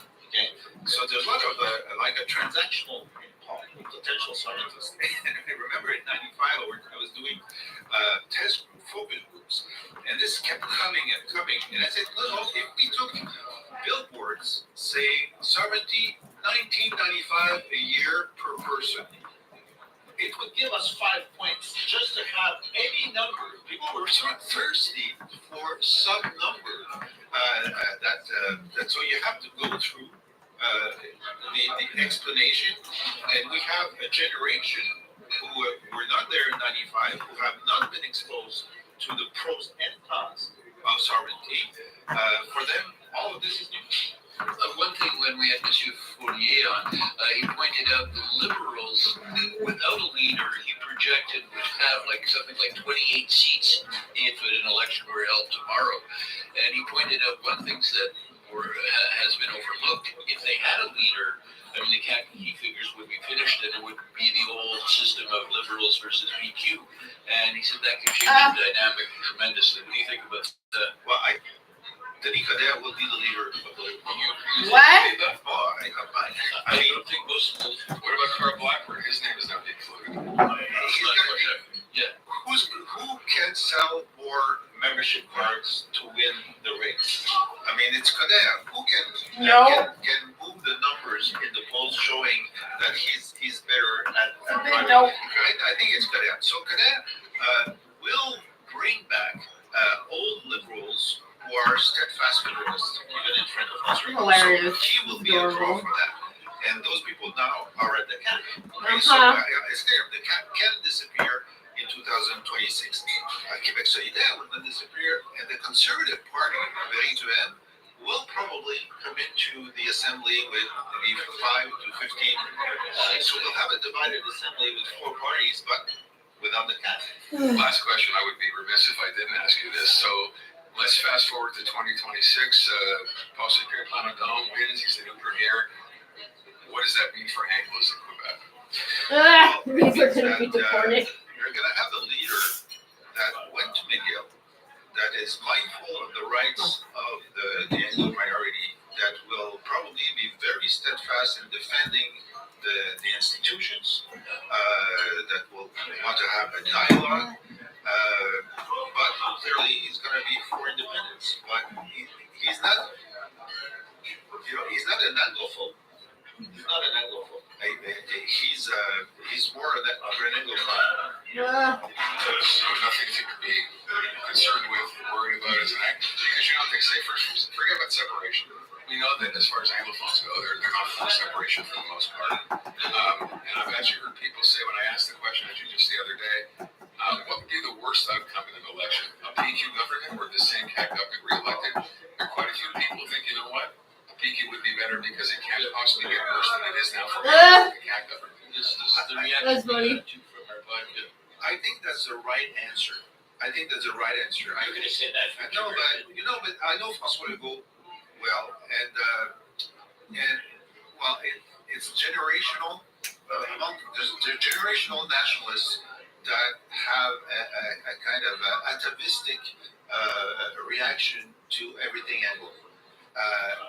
Paul doesn't have a bone of that in his body. All right. I want to thank you so much for your time. Well, thank you. Appreciate it. That wraps up another edition of the Corner Booth here at the Stoughton Deli. We'll see you again soon.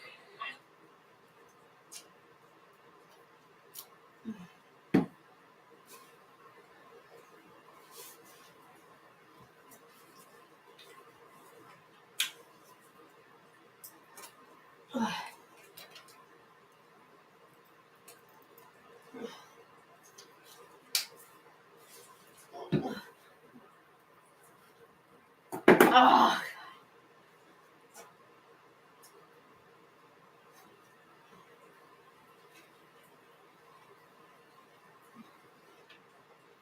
That's perfect. There's perfect.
Come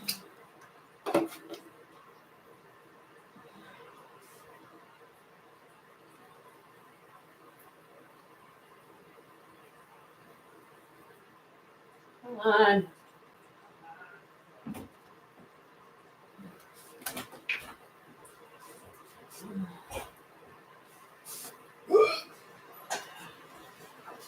That was the sound of you shrinking. Shrinking to the downward step.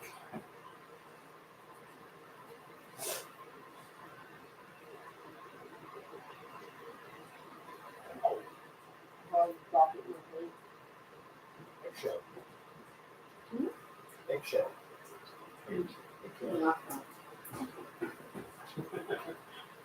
So Bonnie. Nathan Bonnie.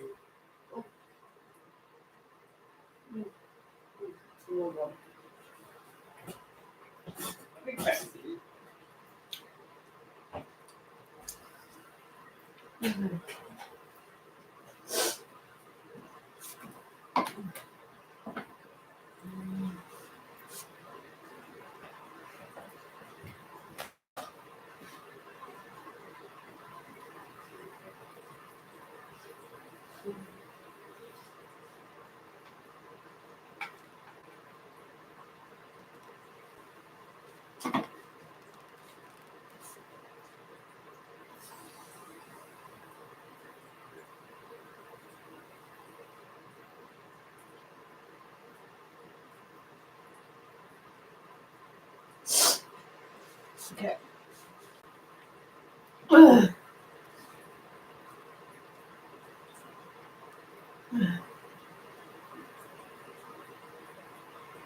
The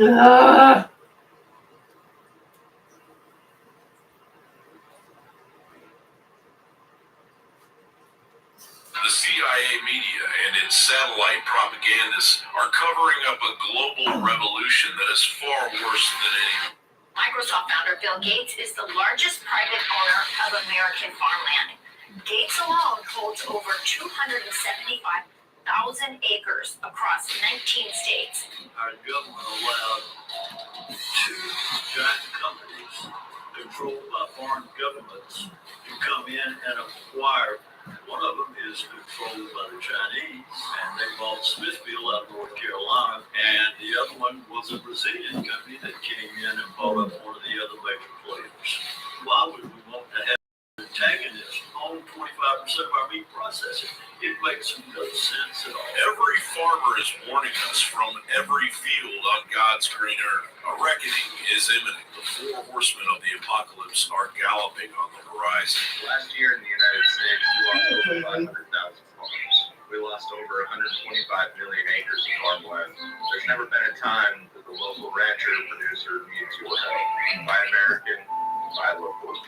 Convoys of hundreds of tractors and trucks have slowed or blocked the traffic on major roads to major cities in the last 3 weeks. And many of the protesting farmers in France have also stopped after the government there offered a series of financial concessions. They've also blocked numerous border crossings with the Netherlands. In Portugal, farmers have partly blocked a key bridge on a main road into Lisbon. The Netherlands, it was about fertilizer. In Germany, it's about the so-called diesel privilege. In France, it's about restrictions on the use of pesticides. The CIA media and its satellite propagandists are covering up a global revolution that is far worse than any. Engineered global starvation in order to rein in the GMO agricultural control of the United Nations Agenda 2030 and the Great Reset. Climate transition is a key priority for our societies. We need to make sure that our farmers can be a partner in this. With our new climate and nature plan, we focus on the following three things. First, the green transition. Second, the growing physical impact of climate change. And third, the risks from nature loss and degradation. Our peaceful and united Europe is being challenged like never before by populists, by nationalists. We hear the propaganda that increases of the gas of life, a trace gas in the atmosphere, will bring a disaster, and that we will have runaway global warming. Sorry, folks, we've known for 200 years from chemistry that it's the exact inverse. In America, Soros bonds are now making it a priority to wage lawfare on the average farmer, while a backdoor elimination of fertilizer, livestock, and farms by any means necessary is well underway. In order to get net zero, we'd have to all the animals, including ourselves, food and energy. Nothing else is as important as those two things. Water, right, is part of food. They haven't decided to cut the water off just yet. Climate change is a bit abstract. Some people understand it really well, some understand it a bit, some just don't understand it. Water, every kid knows how important it is to have water. When you're playing football and you're thirsty, you need water. 4 billion of us depend on nitrogen fertilizer, which they now say is bad because it's a greenhouse gas or whatever. And in particular, what the net zero movement does is it ignores the benefits of fossil fuels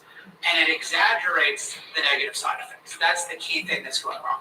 Fossil fuels are crucial to the availability of food for 8 billion people in two ways. So anyone want to suggest what are the ways in which fossil fuels are crucial to food? Fertilizer, so that's one. So modern fertilizer is derived from natural gas. We cannot feed 8 billion people without plentiful fertilizer. Before natural gas, we were trying to use bat guano. That was our best fertilizer. Bat guano didn't scale very well to 8 billion people. Natural gas is crucial. There's nothing close to natural gas in terms of fertilizer. Meanwhile, a tsunami of illegals is slowly reintroducing screwworms and hoof and mouth disease to American livestock our ancestors tenaciously battled with and eliminated from the U.S. Our nation is running out of time. No one wins against the farmer. Everybody starves and everybody wins. Bill Gates and the World Economic Forum have escalated their war on food, ordering world governments to replace human farmers with AI-controlled so-called smart farming. According to Bill Gates, who suddenly and unexpectedly became America's largest owner of farmland last year, farmers are now part of the useless class of humans and need to be phased out and replaced with controllable AI technology to fight climate change and improve the state of the world. But unfortunately for Gates, we have stone cold proof that he's not supporting local agriculture for the benefit of the world at large. On the contrary, Gates is attempting to seize control of the global food supply and hold humanity to ransom for his own benefit and the benefit of his globalist collaborators. The global elite see a future for humanity where we are completely dependent on the global government, dine on bugs and crickets, while they own our land, and for some reason we are happy because we own nothing. Gates is currently traveling the world, spreading his own brand of globalist propaganda amid the elite's war on agriculture, in which the usual suspects are seeking to seize total control of the global food supply. The world's leading billionaire eugenicist is currently in India, the scene of some of his most brutal crimes against humanity. Gates has been meeting with WF-compliant politicians during his trip, praising India's world-leading digital ID system that's been forced on the population against their will by the elites. While the digital ID is not mandatory, citizens are able to access many basic goods and services if they refuse to comply with the invasive technology. Gates has also praised India's experiments with his AI-driven smart farming, writing in Gates' notes that world governments must follow India's lead in embracing this new technology. In Gates' vision of the future, the world government will have total control over every farm on the planet. I got to see India's DPI in action when I toured an agricultural monitoring centre. Gates infused. At this facility, government agriculture experts send advice and real-time updates to 6.5 million farmers via phone. I can't think of anything worse than having the government on speed dial sending me real-time orders every single day via phone. But this is the future if Gates gets his way. But it gets even worse. Gates' smart farming technology is designed to replace farmers, not support them. Gates isn't only trying to bring the government to everybody's home and workplace, he's trying to radically depopulate the world and replace human farmers with AI-controlled technology. The ETC group recently published a report which exposed the global elite's plans to seize control of the food supply and hold humanity to ransom. Titled Food Barons 2022, Crisis Profiteering, Digitization and Shifting Power, the report reveals that the holy grail for Bill Gates involves eradicating the vast majority of farmers. Tech giants are becoming prime players in food, handling the data, networking, and AI that undergirds the newly digitized food chain. The ETC group wrote in the report while describing the dream farm of the technocrats is a farm of one, where humans are discarded and technology does all the work for the elite. Every leading agrochemical company offers its own digital AG platform, marketed to farmers as a way to transform on-farm data into savings that will ultimately increase farm profitability. The holy grail, they say, is a farm of one, where a single farmer, data manager, equipped with many thumbs perhaps, can log onto a connected device. Watch as the algorithms calculate input prescriptions based on data collected from infrared sensors and hyperspectral imaging, and then send those prescriptions to a fleet of contracted drones that will dump herbicide, fungicide, fertilizer, growth regulator, or other inputs into just right dosage for each plant growing in the field. According to the mainstream media, none of this is suspicious. Not even the fact that Gates has seized control of the world's seed banks. Unfortunately,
Oh,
oh.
Come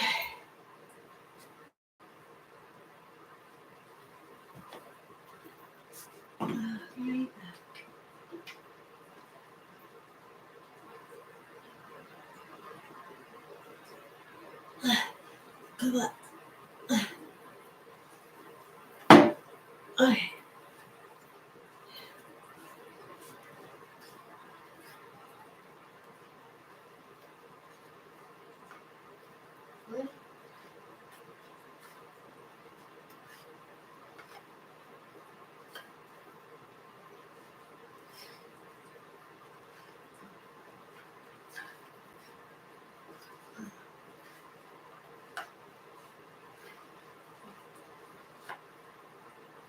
Okay.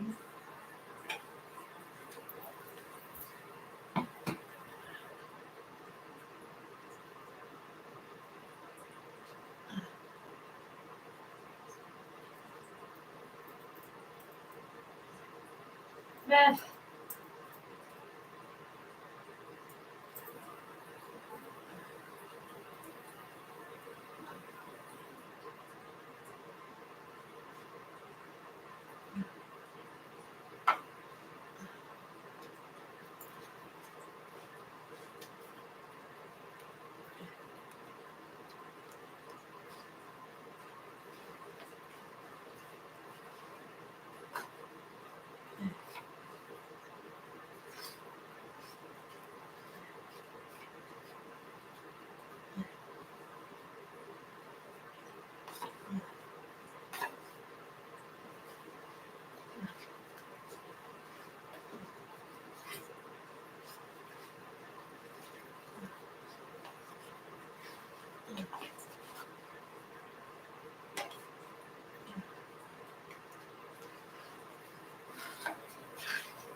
Yeah.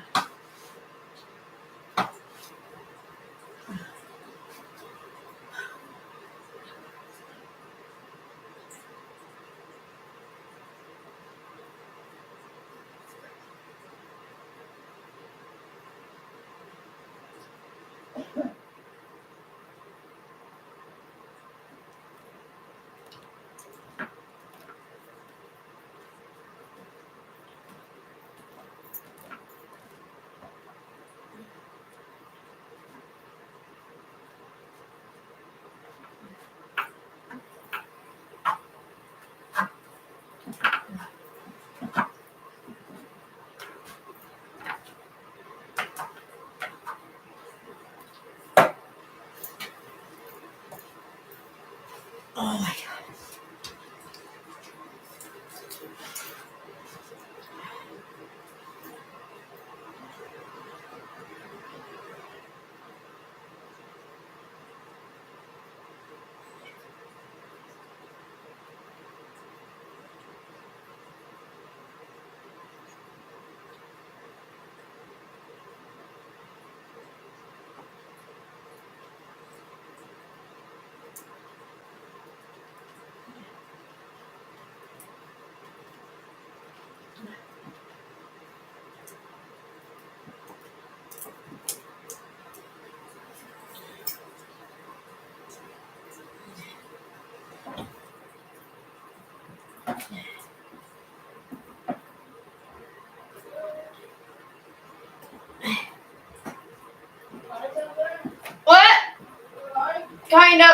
Hey,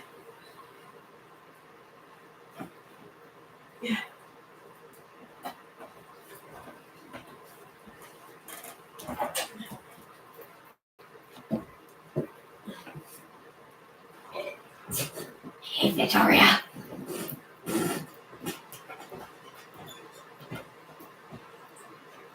I hate her. And Victoria, I can't fucking colors. Ugh. Oh, she sucks so hard. What part is that? Asshole. I'm Victoria. I share rainbows. I shit rainbows.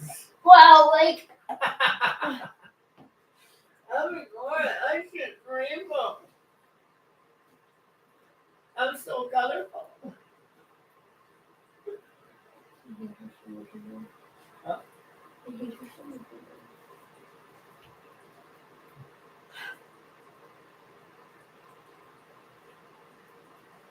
I brought you a cigarette. Thank you. I can feel you struggle.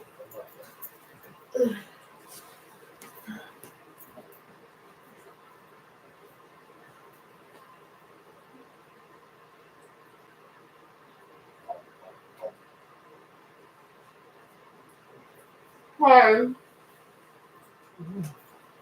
We're gonna eat up upstairs. Okay. You're not cold? I'm a little here. Anyhow. You've lost perspective. Huh? I don't know what we're doing anymore. I'm gonna eat my family.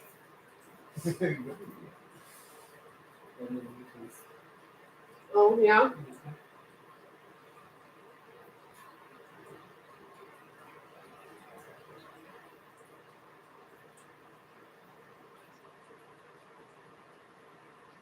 Make you have to pee all the time.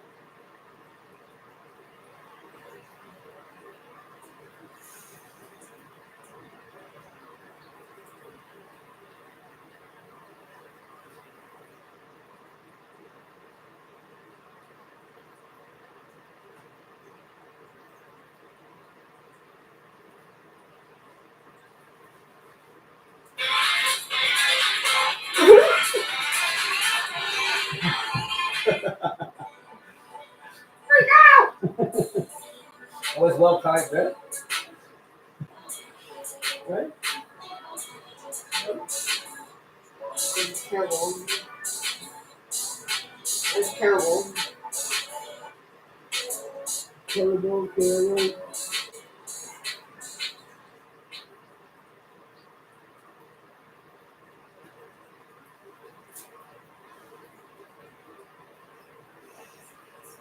In this video, I'll demonstrate how to mix different shades of pink, and I'm going to do that by mixing pinks from different photographs. I have like a light warm pink, and this. Oh. Light warm. Light warm.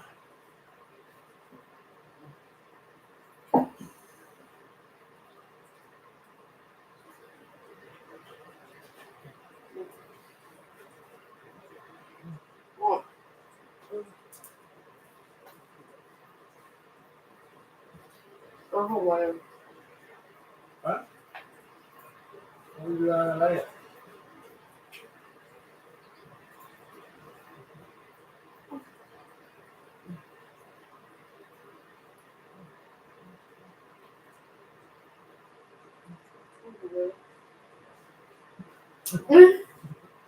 So helpful.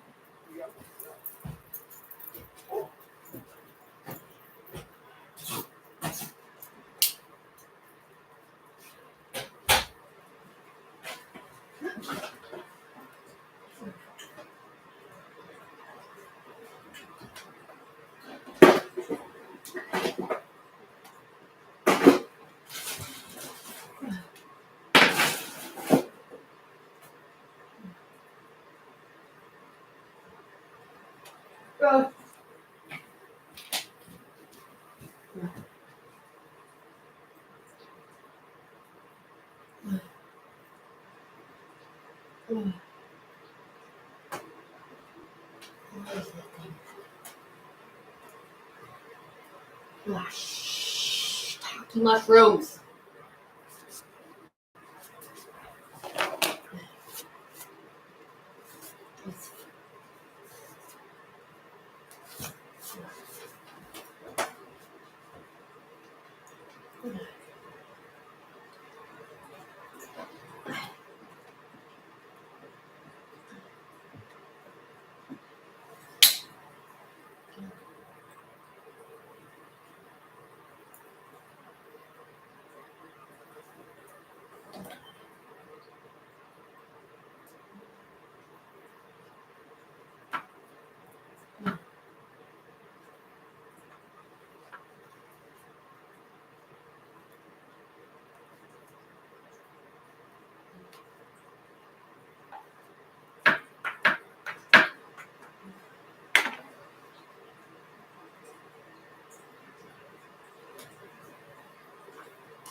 Yeah.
Yes.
Okay.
Ah, fuck.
Okay.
Okay. Is the vent closed?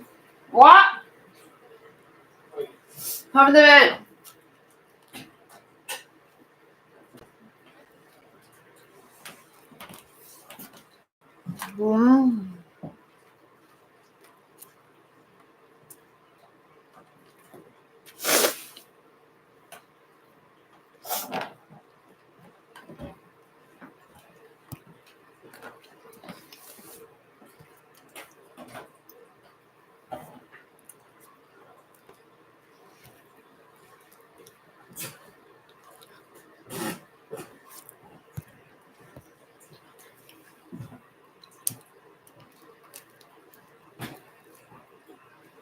Wow. Huh? Round and round and round? Brown and purple? Oh.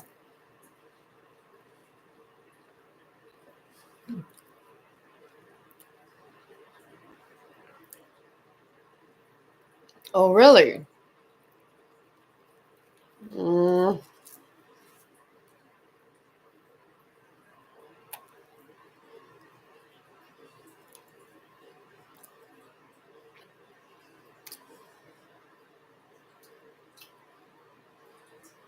Mm.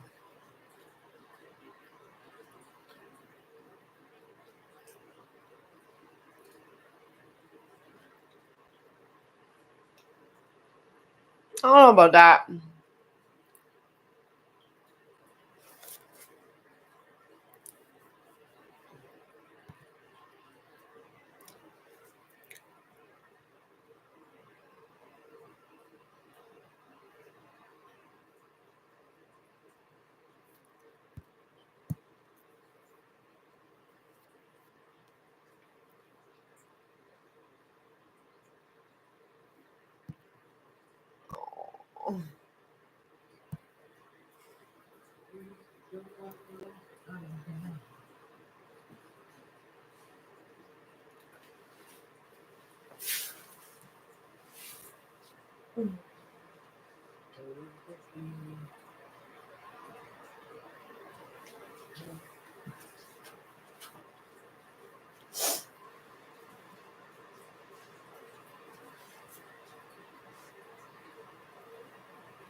Ooh, hi. It does? Okay. Love you. I love you.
Oh my god.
Oh my god.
Okay.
No.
Oh yeah.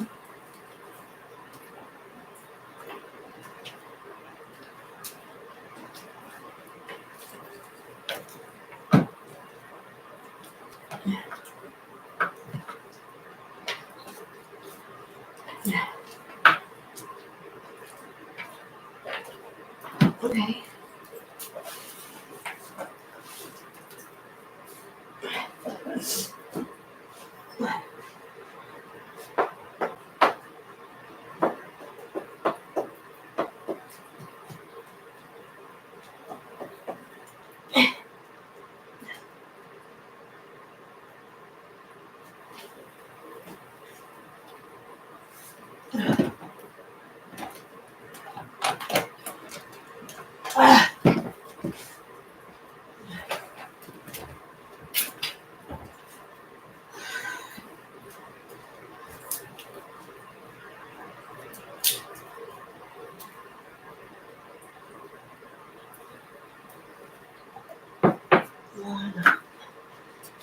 You go this way.